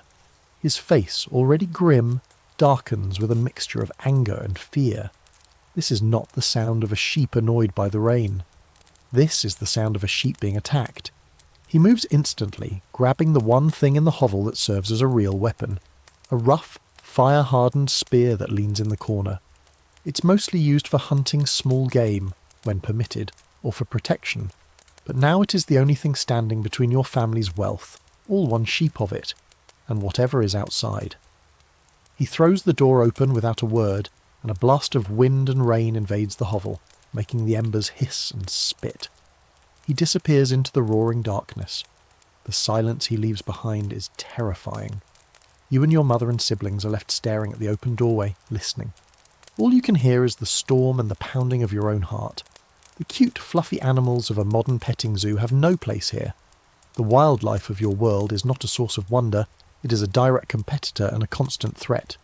Your life is a battle fought on two fronts, against the slow grind of starvation and disease from within, and against the sharp teeth of the wilderness from without. The historical fact is that wolves were a genuine and pervasive menace in much of medieval Europe. The vast dark forests that covered the continent were not the well-managed parks of today. They were wild, dangerous places, and they were teeming with wolf packs. While fairy tales like Little Red Riding Hood exaggerated the danger, the core fear was real. A single wolf could hamstring a valuable ox, and a pack could decimate a flock of sheep in minutes, wiping out a peasant family's entire net worth. Your father's shout from outside, a wordless roar of fury, slices through the rain. It's followed by a savage snarling that is not human. You huddle closer to your mother, your eyes wide with fear. You are imagining a wolf, its fur matted and dark with rain, its teeth bared. It's the monster from the stories your grandmother tells, made real, and it's not just wolves. The wild boar is another formidable enemy. These are not the pink placid pigs that share your living space. Wild boars are large, powerful, and notoriously aggressive, armed with sharp tusks that can disembowel a hunting dog or a man. A single boar, rooting for food, could plough through your family's small garden croft in one night, destroying the cabbages, peas, and onions that make up your pottage. It would be like a furry, 400-pound rototiller with a bad attitude and absolutely no regard for property lines. The loss of that garden could mean the difference between surviving the winter and not. A quirky but critical legal distinction governed your relationship with these animals. The deer in the forest, the rabbits in the meadow, the fish in the river, these all belong to the Lord. This was a central tenet of forest law. To be caught poaching a deer was a crime punished with blinding, mutilation, or even death. But wolves and boars were different. They were classified as vermin, a threat to the Lord's property, and yours alike. In some manners, the Lord might even offer a small bounty for a wolf's head. So you live in a strange legal paradox. Killing one animal might get you hanged, while killing another might earn you a few pence. It's a very complicated do not feed the animals sign. Historians still debate the true frequency and psychological impact of wolf attacks on humans. While attacks on livestock were common, were people regularly hunted and killed? Or was that a rarer, more terrifying exception that fueled the folklore? For you, listening to the sounds of combat just outside your door, the academic distinction feels rather moot. The threat is real enough. More shouting than the sickening wet thud of the spear hitting home. The snarling rises to a pained yelp, then silence. A few agonizingly long moments pass. Then, your father appears in the doorway again, a dark, hulking silhouette against the stormy grey. He is soaking wet, breathing heavily, his knuckles white on the shaft of the spear. The tip is dark with blood. "It's gone," he says, his voice ragged. "The ewe is hurt, but alive." He closes the door, shutting out the storm once more. The immediate crisis is over, but the cost is clear. He's colder and more exhausted than ever. The sheep, a vital asset, is injured and may not recover. And everyone in the room has been reminded of a fundamental truth of their existence. The flimsy wattle and daub walls of your hovel are all that separate you from a world of hungry predators. The darkness outside is not empty. It's watching. The adrenaline from the wolf attack slowly subsides, replaced by the familiar gnawing of cold and fatigue. Your father, having tended to the injured ewe as best he can, now slumps by the fire, the bloody spear resting against the wall. The incident, while terrifying, is over. But its consequences are just beginning. The reeve will need to be told. The Lord will need to be informed. An attack on livestock, even your own single sheep, is a matter for the manor, and that means you might soon find yourself facing the peculiar and intimidating world of manorial justice. A few days later, the summons comes. Your father is to present himself at the next session of the Hallmoot, or manorial court. This is not a grand stone courthouse. The court is held in the another who drank away the money his family needed for food and went home to a cold welcome. You wait outside, sitting on a damp log, watching the occasional patron stumble out of the low doorway, blinking in the grey light. You know your father won't stay long. He is a man of immense self-control, forged by a life that punishes indulgence. He will have 1, maybe 2 cups, enough to feel the warmth spread through his limbs, and then he will leave. He knows there are still chores to be done back at the hovel. The injured sheep needs tending, a leak in the thatch needs patching. After what feels like an eternity, he emerges. His face is a little flushed, and his movements are a fraction slower, but he is steady. He gives you a nod, and you begin the walk home together in silence. He has had his brief respite, his moment of escape in the smoky darkness of the alehouse. It was the only real form of entertainment or relaxation available to him. Now that small island of oblivion is sinking behind him, and the cold, grey sea of his responsibilities is closing in once more. The temporary relief is over. The reality of his life, and yours, awaits back at the hovel. As you and your father trudge back towards your hovel, another figure emerges from the damp twilight. He is dressed in a dark, slightly better quality woolen robe, and he carries himself with an air of authority that is different from the reeves or the stewards. It is less about physical power and more about a kind of spiritual weight. This is the village priest. He stops your father with a raised hand. "John," he says, his voice soft but firm. "A moment." He doesn't mention the alehouse, but his eyes drift towards it for a second. A silent, knowing judgment. "I did not see you at morning prayers." Your father looks down at his muddy feet. "The court, father. We were summoned." The priest nods slowly, accepting the excuse but not entirely dismissing the implied transgression.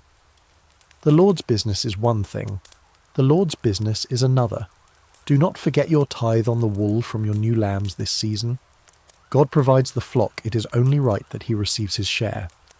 With a final lingering look, he continues on his way, a dark ship sailing through the sea of mud. This brief encounter is a stark reminder of the other great power that governs your life. If the Lord of the Manor owns your body and your labour, the church owns your soul.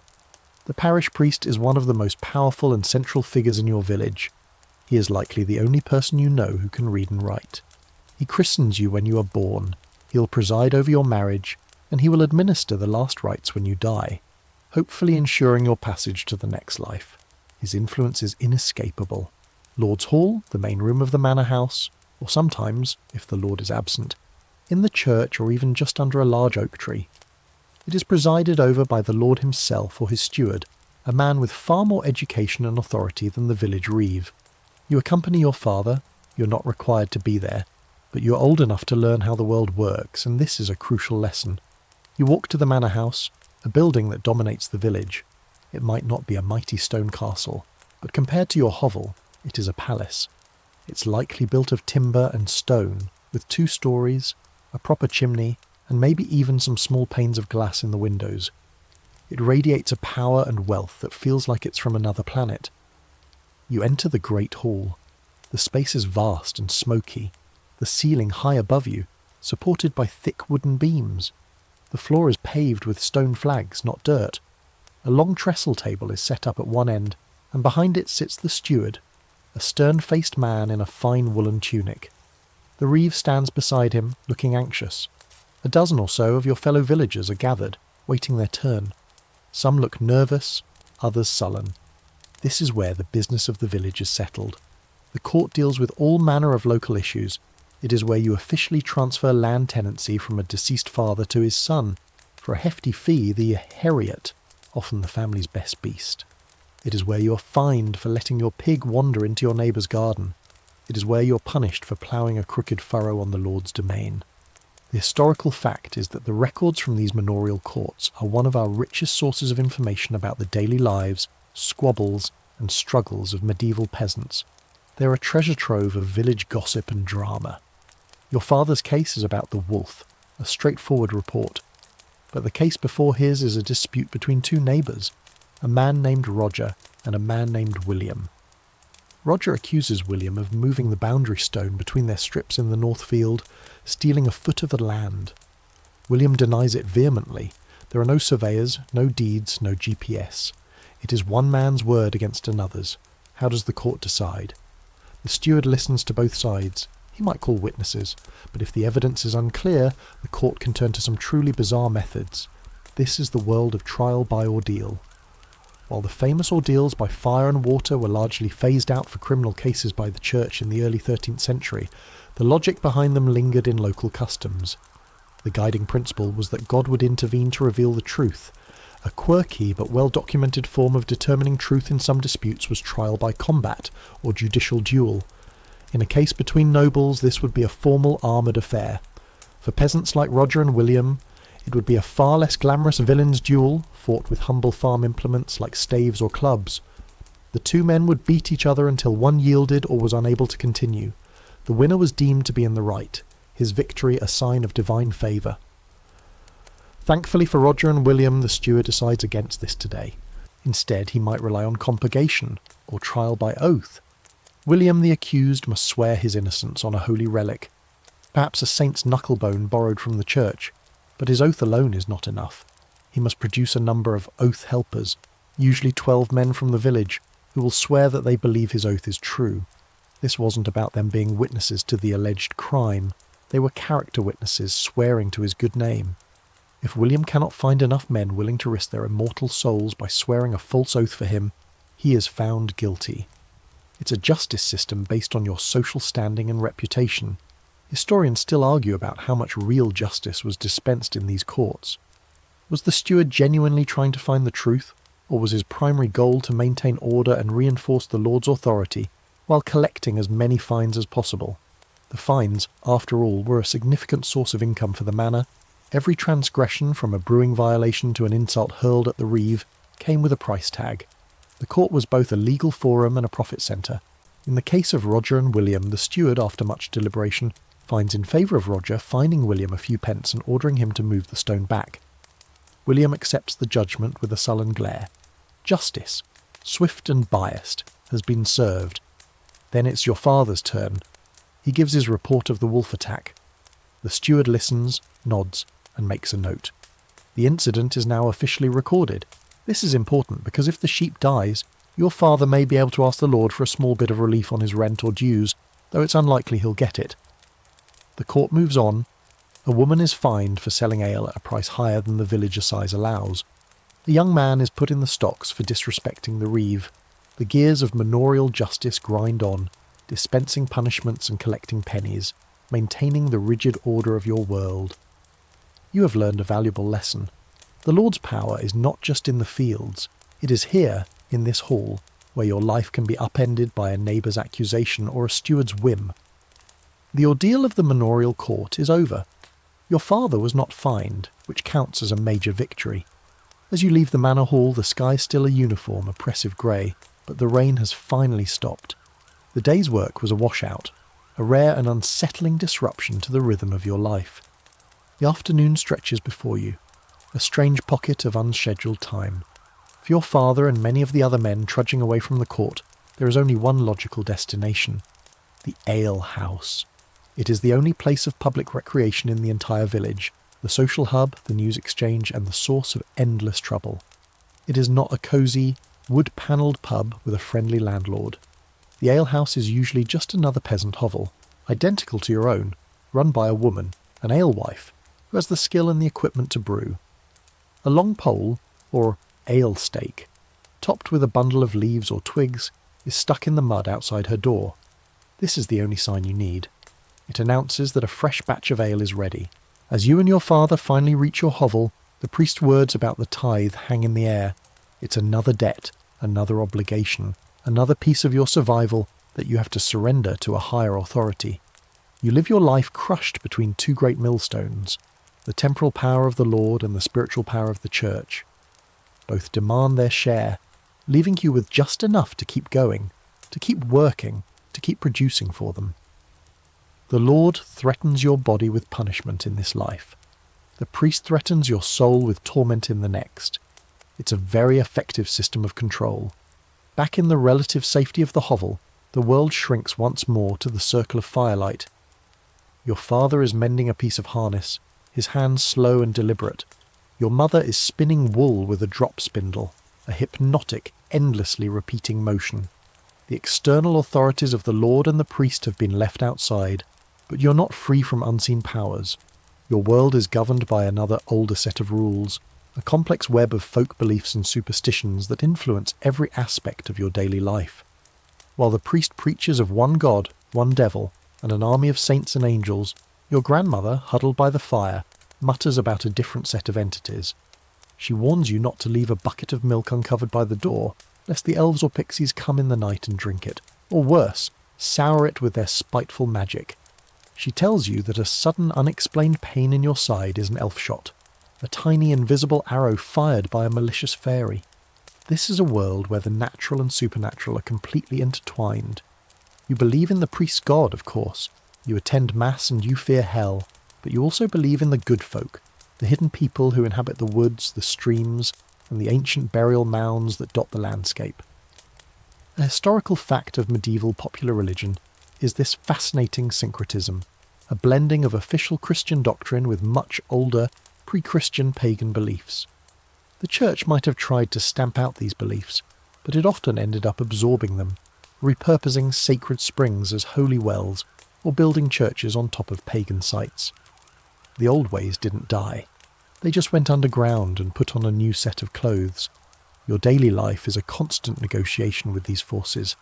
When you churn butter, you might drop a pinch of salt into the churn to ward off witches who would try to prevent the butter from forming. When you bake bread, you score a cross on top of the loaf, an act that is both a Christian blessing and a much older folk charm for protection. Before drinking from a stream, you might whisper a quick prayer, not just to God, but also as a sign of respect to the spirit or neck that resides within the water to prevent it from dragging you under. Sickness, in particular, is rarely seen as a purely natural event. The cut on your hand, if it festers, might not be a simple infection. It could be the result of a curse laid upon you by a neighbour with an evil eye. Your mother's persistent cough might be caused by a minor demon that has taken up residence in her lungs. To combat these, you don't just rely on the priest's prayers, you turn to the village cunning man or wise woman.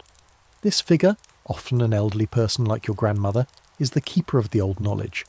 They know the charms, the incantations, and the rituals needed to counteract malevolent magic.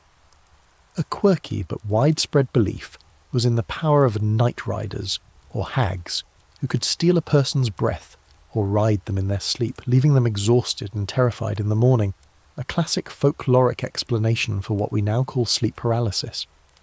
The remedies were specific. Placing a scythe or a knife by the bed was thought to repel these spirits, as they were afraid of iron. You might also hang a hold stone, a hag stone, over your sleeping place as a protective amulet. These beliefs are not just fanciful stories, they have real-world consequences. If a cow suddenly stops giving milk, the first suspect is not a change in its feed, but witchcraft. The blame might fall on an unpopular old woman in the village, someone who is reclusive, has a sharp tongue, or keeps a black cat. The simmering resentments and tensions of village life can easily curdle into accusations of malevolent magic.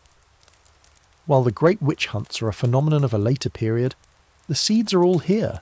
The belief in harmful magic and the need to find a human scapegoat for misfortune.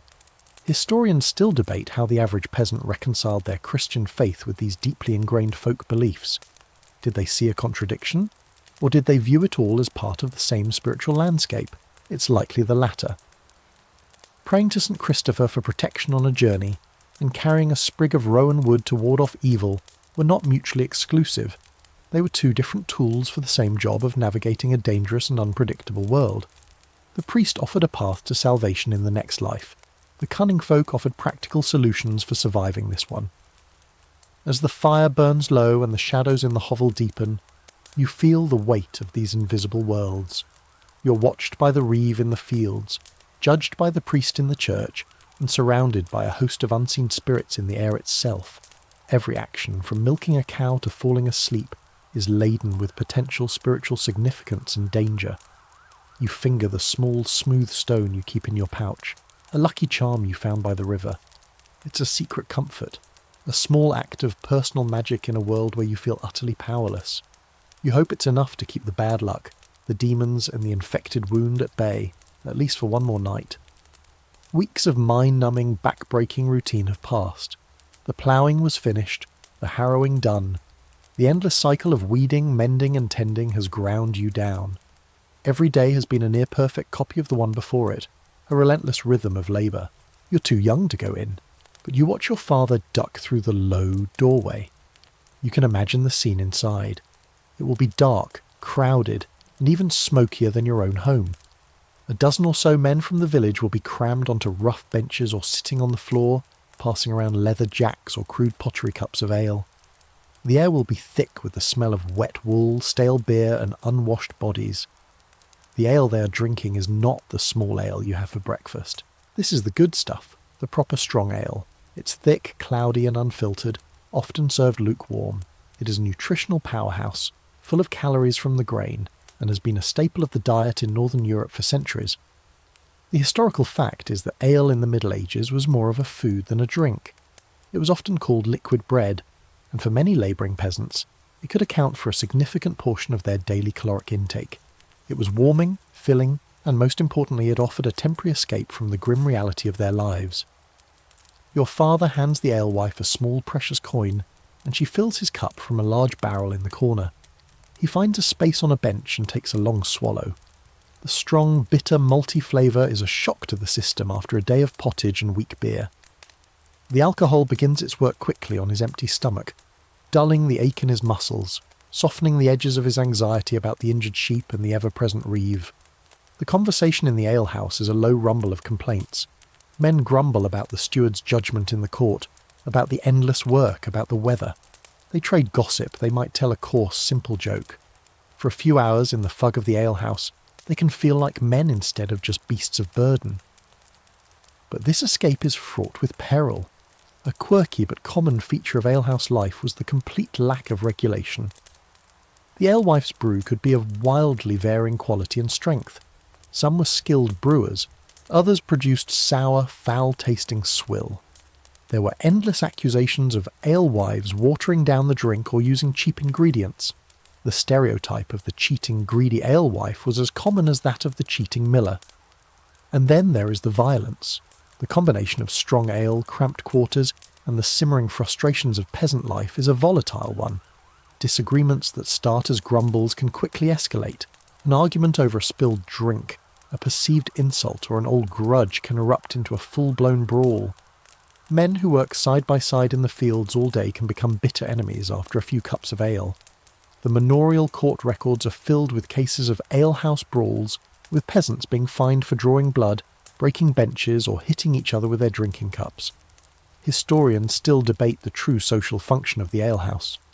Was it a vital safety valve, a place where the pressures of a brutal life could be temporarily released? Or was it a destructive force, draining meagre family incomes and fostering violence and social discord? The truth, as always, is likely somewhere in between. For every man who found harmless camaraderie, there was his home. The presbytery is probably a bit sturdier than your hovel. His life is free from the back-breaking labour of the fields, but his most significant power comes from the pulpit of the small, simple village church. This building, likely made of wood or rough stone, is the only truly communal structure in the village besides the alehouse. Inside, the walls might be covered with crude but vivid paintings, not for decoration, but for instruction. This is the Biblia Pauperum, the Bible of the poor. Since you and the rest of the congregation are illiterate, these murals are your scripture. On one wall, you might see the serene face of the Virgin Mary.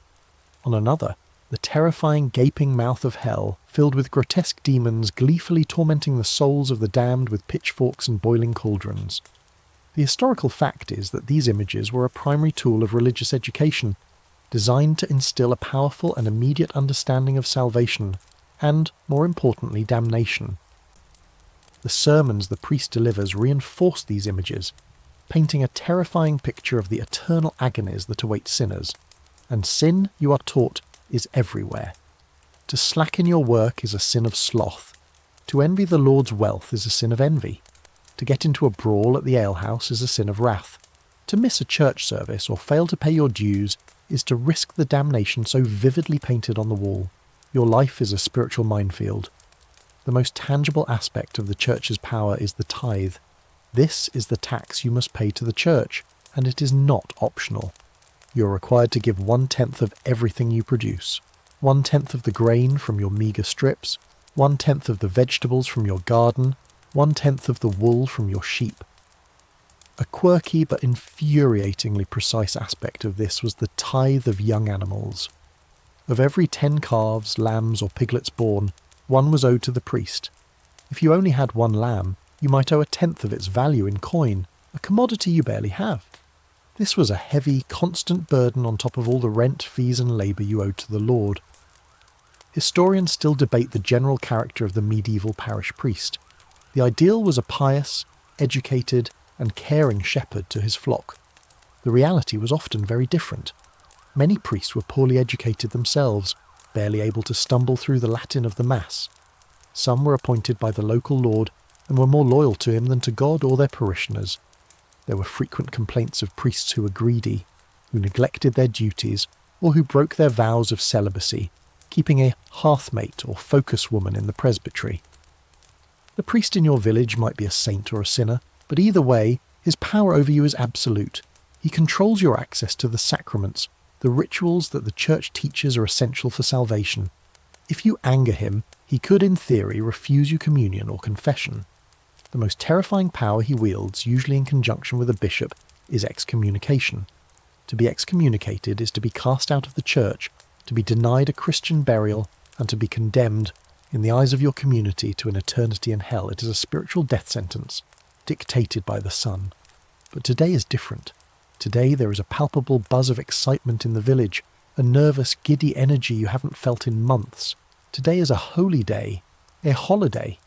It might be May Day, with its pagan echoes of celebrating the return of spring, or Midsummer's Eve, or perhaps the feast day of your village's patron saint. Whatever the occasion, the Lord has decreed a day of rest from labour on the domain. The Church sanctions it, and for one brief, glorious day, you are free. The morning does not start with the grim trudge to the fields. Instead, the entire village gathers in the church for a special mass. The building is more crowded than usual, and people are wearing their best clothes, which for you just means your one tunic, perhaps brushed free of the worst of the mud. The priest's sermon is longer, and the air is thick with the sweet, cloying smell of incense, a rare luxury that momentarily overpowers the usual scent of damp wool and unwashed humanity. After the solemnity of the church service, the village green, a small patch of common land, explodes into a chaotic scene of celebration. This is not a polite, organised festival. It is a loud, boisterous, and slightly dangerous explosion of pent-up energy. The historical fact is that medieval holidays were not just a day off. They were a vital social release valve, a chance for the community to blow off steam and temporarily subvert the rigid social order.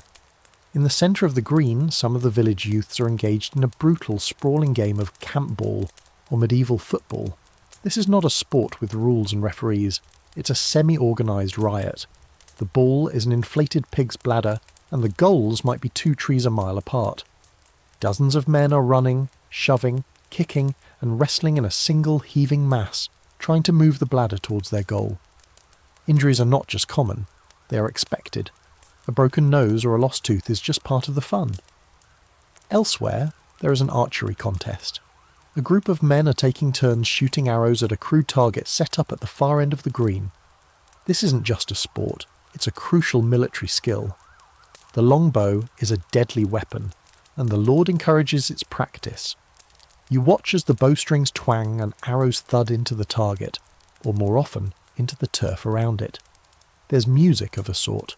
A man is playing a simple, 3-holed pipe and banging on a tabor, a small drum. The melody is shrill and repetitive, but it's enough to get a group of young men and women to join hands and dance in a messy, energetic circle. The dancing is wild and unrestrained, full of stomping and leaping. It's a rare chance for public physical interaction between the sexes, chaperoned only by the eyes of the entire village. And of course there is ale. Lots of it. The alewife has rolled her barrels out onto the green, and a brisk trade is underway. The ale is strong, and as the day wears on, the celebrations become louder, sloppier, and more chaotic. Men who were soberly ploughing side by side a week ago are now arm in arm, singing bawdy songs off-key. Wheat. Your back aches from being hunched over, and your knees are raw. Your fingernails are broken and packed with dirt. It is tedious, monotonous work, a stark contrast to the wild energy of yesterday. Suddenly a cry goes up from the edge of the field. The Lord! The Lord is coming! Instantly a wave of panicked activity sweeps over the workers. Everyone scrambles to their feet. You, your father, your neighbours, everyone stops what they are doing and turns to face the track that runs alongside the field. The reeve, who had been lazily watching from the shade of a tree, is suddenly alert, his face a mask of anxious deference. In the distance, you see them, a small procession of riders on horseback. Even from here they are an impressive and intimidating sight. The horses are not the stocky, placid oxen you are used to, but large, powerful destriers and palfreys, their coats sleek and their harnesses jingling. At the head of the procession rides the lord of the manor himself. He is not the abstract concept from the manorial court or the source of the reeve's authority. He is a real physical presence. He is dressed not in the drab wool of your world, but in clothes of fine make and rich colour. He might wear a tunic of deep blue or crimson, trimmed with fur. On his head is a soft, fashionable cap. He sits astride his horse with an easy, casual arrogance that speaks of a lifetime of command. He is clean. He is well fed. He looks like he belongs to a different species. With him are his knights or retainers, men whose sole purpose is to fight for him. They are clad in leather jerkins, and you might see the glint of chainmail at their necks. They carry swords at their belts. These are not tools for farming, they are tools for killing. Their faces are hard, and they survey the field and the peasants in it with a look of detached indifference. As the procession draws near, your father gives you a sharp nudge. You must show the proper respect. You, along with every other peasant in the field, must bow your head and avert your eyes. For a woman, a curtsy would be expected. To stare directly at the Lord would be an act of insolent defiance. You fix your gaze on the muddy ground at your feet, your heart pounding. You're in the presence of power, and it is terrifying. The historical fact is that the social gap between a peasant and a lord was not just a matter of wealth.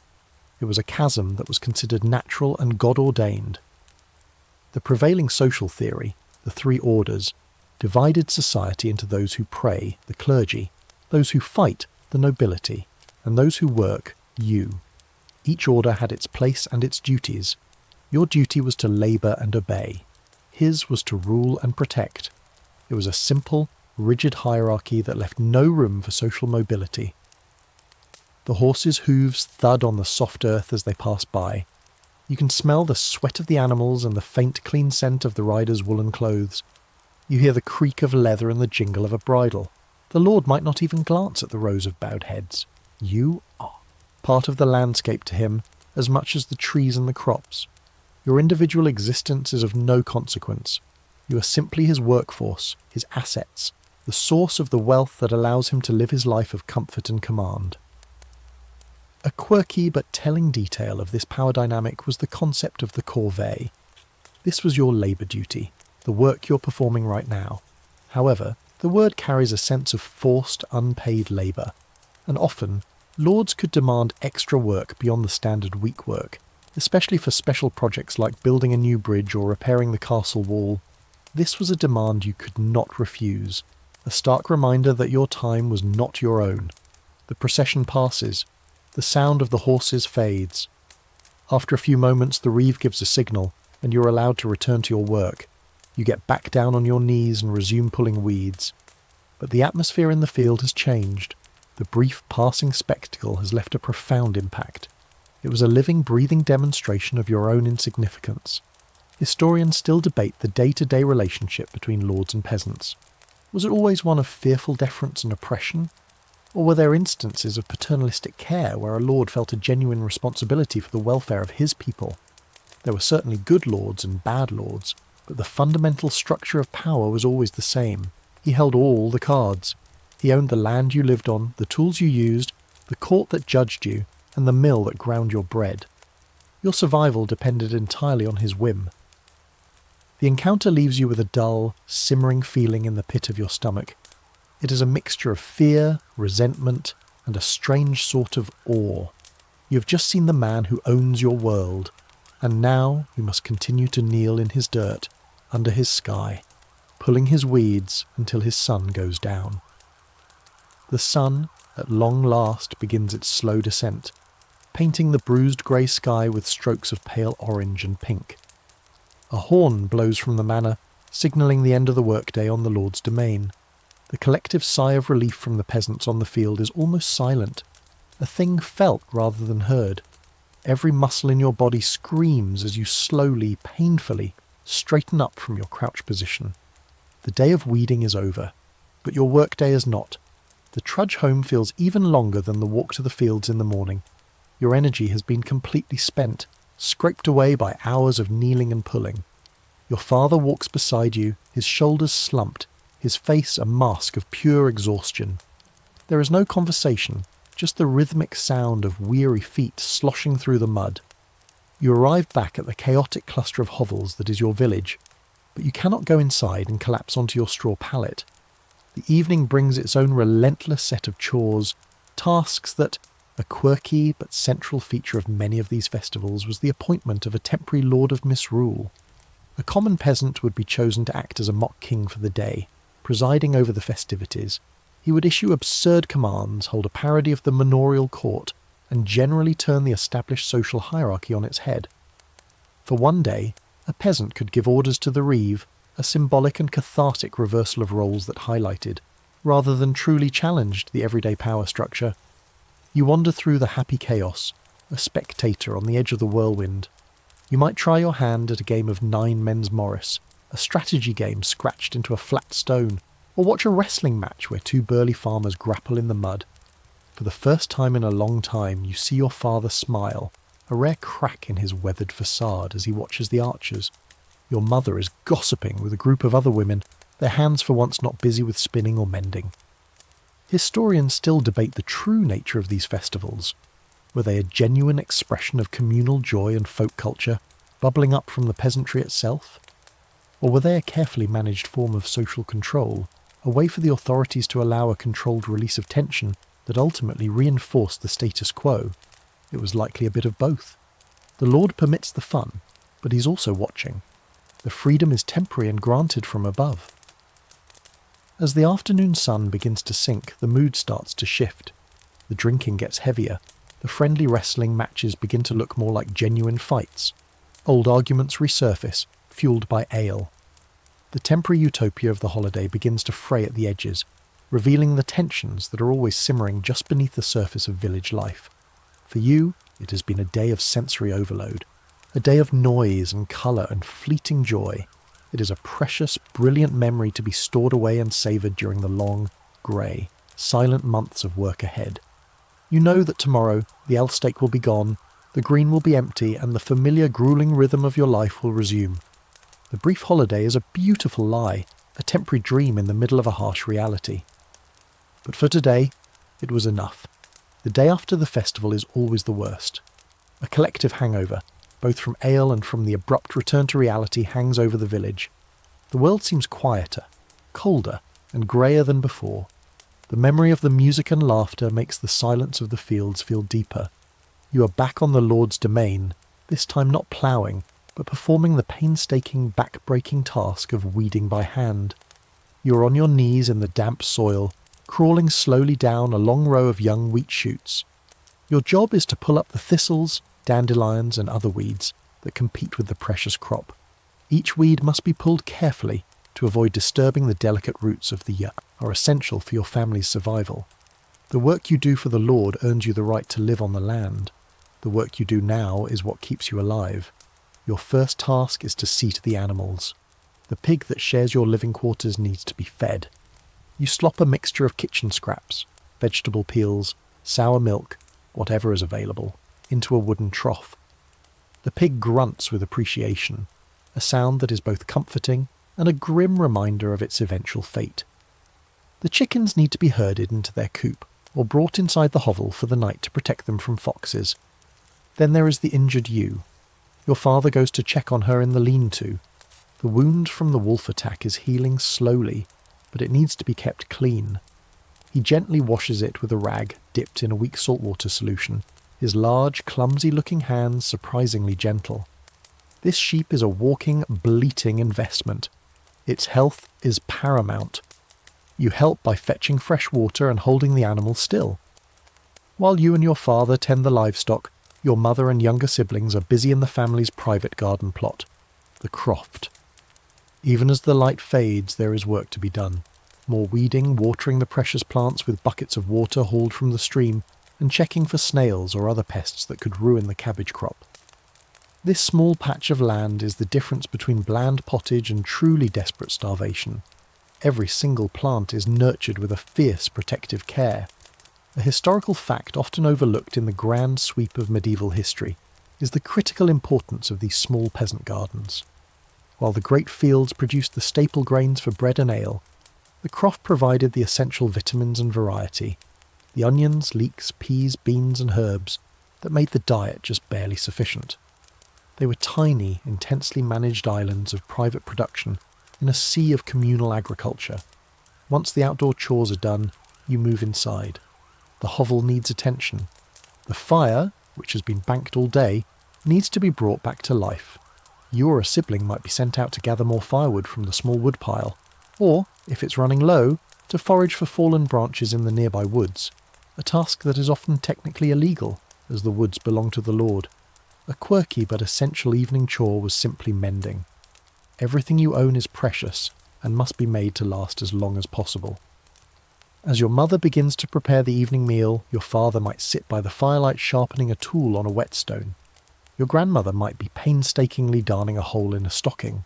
You might be tasked with restitching a seam on a leather pouch. Nothing is disposable. The concept of throwing something away because it is old or broken is completely alien. You repair, you patch, you make do. This culture of relentless maintenance is a core survival skill. Historians still debate the division of labour within the peasant household. While men typically performed the heavy agricultural work like ploughing, and women were responsible for domestic tasks like cooking and spinning, the lines were often blurred. In the chaos of the harvest, women. The livestock you raise, the pig in the corner, the chickens, the ewe, are not for casual consumption. They are your walking, breathing bank account. The pig is being fattened for the great winter slaughter, an event that will provide a precious store of salted and smoked meat to see you through the leanest months. The chickens provide eggs, a vital source of protein that is hoarded and treasured. To kill and eat a chicken on an ordinary night would be like setting fire to a pile of money. You might get to taste meat a few times a year. At Christmas or Easter, the Lord might, in a show of benevolent largesse, provide a feast for the village with roasted meat and strong ale.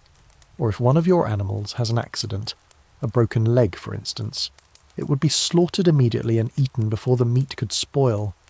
These rare occasions are seared into your memory, the rich, savoury taste of roasted pork or boiled mutton, a fleeting moment of pure bliss in a lifetime of blandness.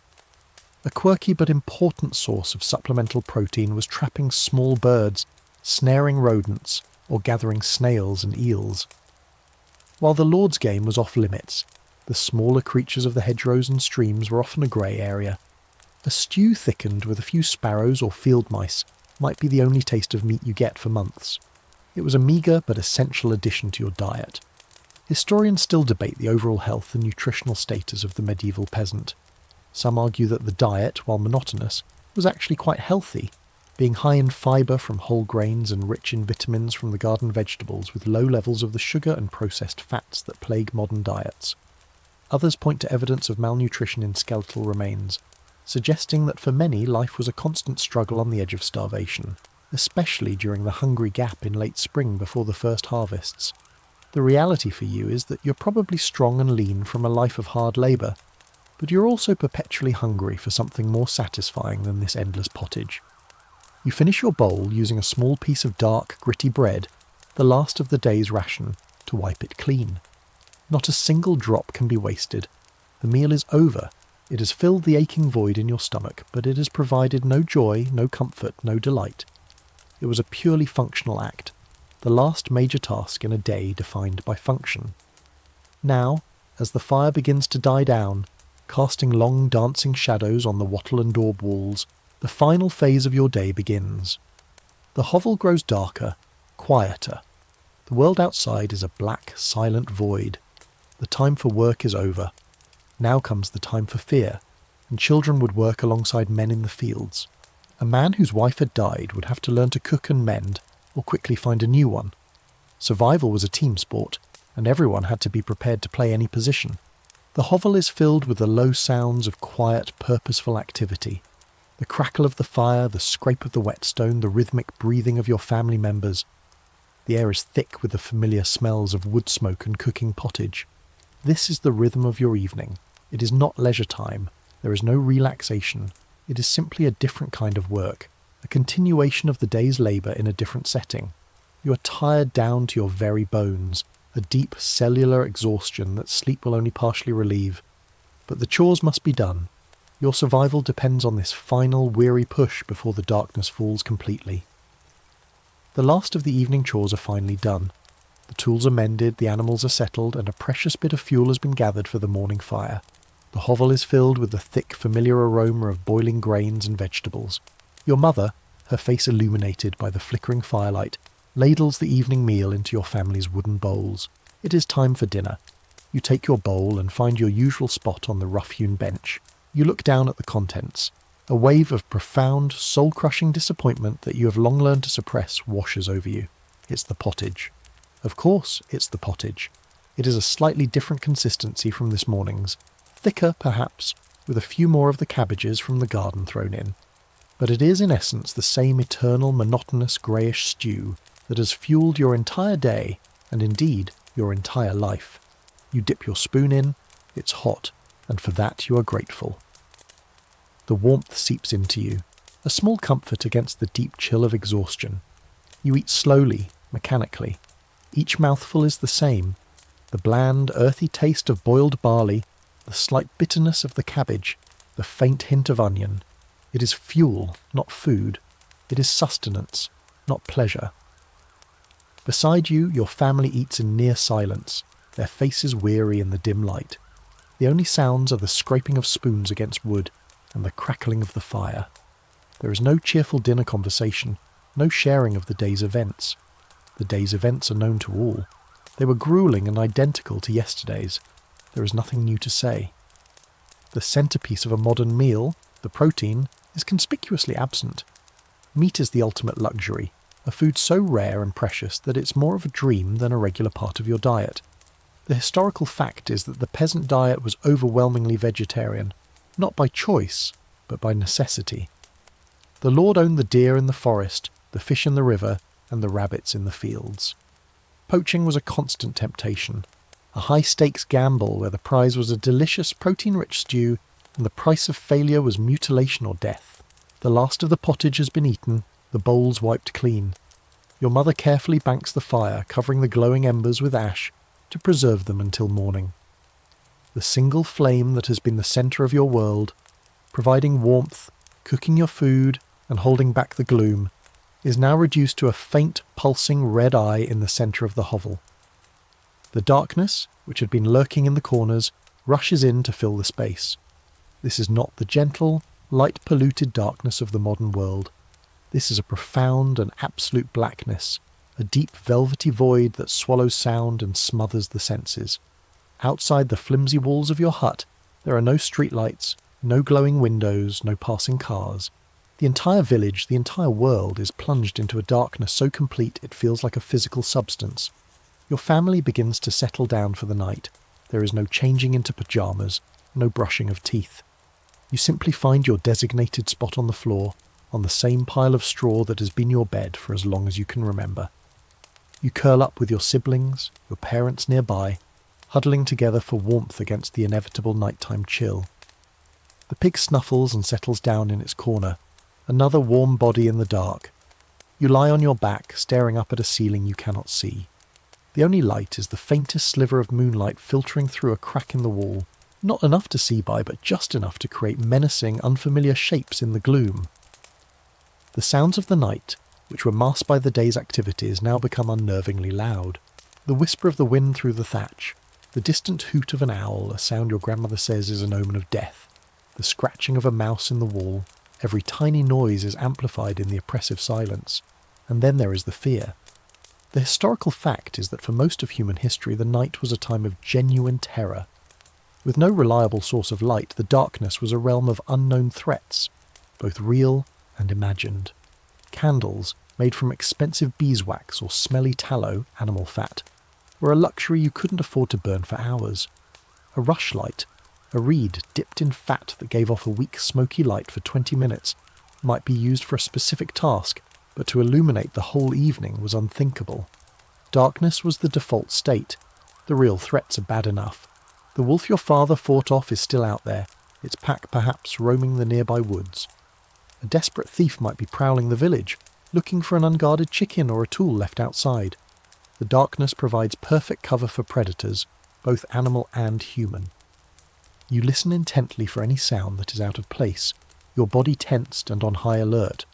But the imagined threats are, in some ways, even worse. This is the time when the creatures from your grandmother's stories come out to play. This is when the demons the priest warns off are most powerful. You believe, with absolute certainty, that the night is populated by a host of malevolent supernatural beings. Goblins, ghosts, spectres, and corpse walkers, the restless dead who rise from their graves to torment the living. The graveyard, a place you hurry past even in daylight, becomes a source of profound dread after sunset. A quirky but widespread folk belief was in the Wild Hunt, a ghostly procession of spectral hunters and hounds that would fly through the sky on stormy nights. To witness it was to invite madness, death, or to be swept up and forced to ride with them for eternity. Every howl of the wind could be the baying of those supernatural hounds. The night is not empty. It is crowded and hostile. Historians still debate the psychological impact of this nightly terror. Did it condition people to be more fearful and superstitious in all aspects of their lives? Or was there a kind of stoic acceptance, a learned ability to simply endure the fear until the blessed relief of dawn? For you, lying in the dark, it feels like a siege. You're a small, vulnerable island of humanity in a vast, dark ocean of menace. Your hovel, with its flimsy walls, feels like a terribly inadequate fortress. You pull your single, scratchy woolen blanket up to your chin. It smells of wood smoke, lanolin, and stale sweat. It is a familiar, if not entirely comforting scent. You can hear the rhythmic breathing of your family around you. Your father's snore is a low, rumbling anchor in the darkness. The sound is a small reassurance that you're not alone in this siege. Sleep does not come easily. Your body is exhausted, but your mind is active, turning over the fears and anxieties of the day. The Reeves glare, the Lord's procession, the throbbing cut on your hand, the spectre of the wolf, and now the oppressive listening darkness all around you. You pray a simple, silent prayer, a jumble of words addressed to God, to a favourite saint, and perhaps, just in case, a quiet appeal to the old spirits to leave you be. You long for the oblivion of sleep, but it remains just out of reach, kept at bay by the deep primal fear of the long dark night. Sleep, when it finally comes, is not a gentle descent into peaceful dreams. It is a fall, a clumsy, heavy plunge into unconsciousness, driven by a physical exhaustion so profound it simply overrides the fear. One moment you are lying tense in the dark, listening to the wind. The next you are gone, submerged in a thick, dreamless state. It is the sleep of an overwrought animal, a temporary shutdown of a body and mind that can take no more. You lie on your bed of scratchy straw, a lumpy mattress that offers no real comfort. It crackles every time you or a sibling shifts. It is home to a thriving community of fleas and other tiny biting things, whose nightly feasting is a torment you have long since learned to sleep through. The cold from the packed earth floor below seems to radiate upwards, a persistent chill that no amount of huddling can truly defeat. Your family, packed together like sardines in a dusty woolen tin, is your only real blanket. Your brother's elbow is in your ribs. Your sister's hair is in, to the surface, more easily disturbed by a cough, a grunt from the pig, or a shift in the wind. It is a shallow, nervous sleep, the sleep of someone who knows the morning is coming all too soon. The first hint of change is not a sound, but a subtle lessening of the blackness. The absolute dark softens to a deep charcoal grey. A rooster, nature's most obnoxious and punctual alarm clock, lets out a tentative, sleepy crow.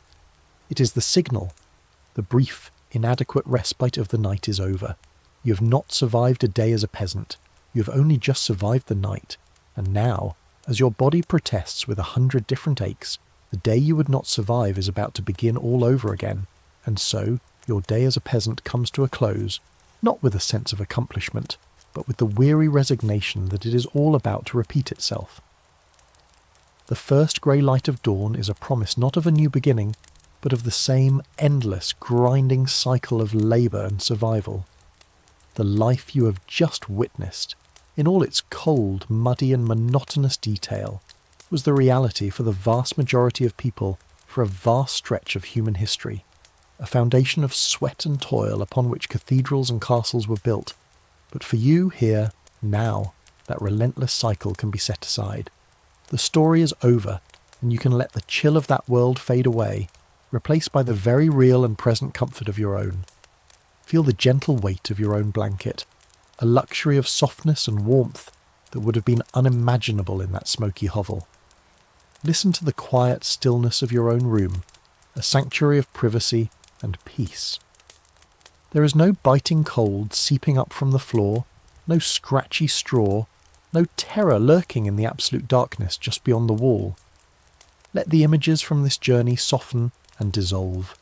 Let the fields, the hovel, and the figures of that distant past recede into the quiet mists of your mind. Allow your own body to release the tension of the story, to sink deeper into the comfort of your bed. The night for you is not a time of fear, but a quiet, welcoming space for rest and for gentle dreams. Let the story fade, let the darkness be a friend. Sweet dreams. Your face. It's not exactly a 5-star hotel, unless the star rating is based on how many roommates you can fit in a single bed. Your sleep is deep, but it is not restful. Your dreams are a chaotic echo of your waking hours. You dream of endless muddy furrows stretching to a grey horizon. You dream of the Reeve's disapproving face, his mouth open in a silent shout. You dream of the weight of your clod crusher, your arms aching even in sleep. These are not escapist fantasies. They are replays of your anxieties, the work of a mind that cannot forget its own servitude even when unconscious. Then, in the dead of the night, you wake up. It happens without a sound or a specific disturbance. Your eyes simply open to the same profound darkness. The fire is a barely perceptible red glow. The breathing of your family is the only sound. This is not unusual. In fact, it's normal. The historical fact is that for most of pre-industrial Europe, sleep was biphasic or segmented. People would have a first sleep for several hours, wake up for an hour or two around midnight, and then have a second sleep that lasted until dawn. This waking period was not considered a form of insomnia. It was a useful and accepted part of the night. The French called it dorveil, a state of being half awake, half asleep. This was a time for quiet reflection, for prayer, for attending to a sick child, or for intimacy between a husband and wife in the rare moments of privacy the darkness afforded. A quirky tidbit from the era is that some prayer books even had special prayers designated for this specific waking period, acknowledging it as a spiritually potent time. For you, however, this hour of quiet wakefulness is a breeding ground for worry. The physical exhaustion is momentarily at bay, but your mind, now clear, begins to catalogue your fears. You feel the dull throb in your bandaged hand and wonder if it feels warmer than it should. You think of the meagre stores of grain and wonder if they will last until the harvest. You remember the cold, dismissive gaze of the Lord on his horse, a stark reminder of your own powerlessness. The silence of the night gives these anxieties a weight and a clarity they don't have in the chaos of the day. It's like a 2 a.m. doom-scrolling session, but your only feed is your own list of potential impending disasters. Historians still argue about the quality of this segmented sleep. Was it a more natural, less stressful way of sleeping, more in tune with the body's rhythms than our modern insistence on a solid 8 hours? Or was this midnight waking period simply a time of cold, anxious waiting for a sleep that was never truly deep or restorative enough? Given the constant physical and mental stress of your life, it is likely the latter. Eventually your eyelids grow heavy again. The anxieties begin to blur and you feel yourself slipping away into your second sleep. This time, it is a lighter, more fragile state. You are closer,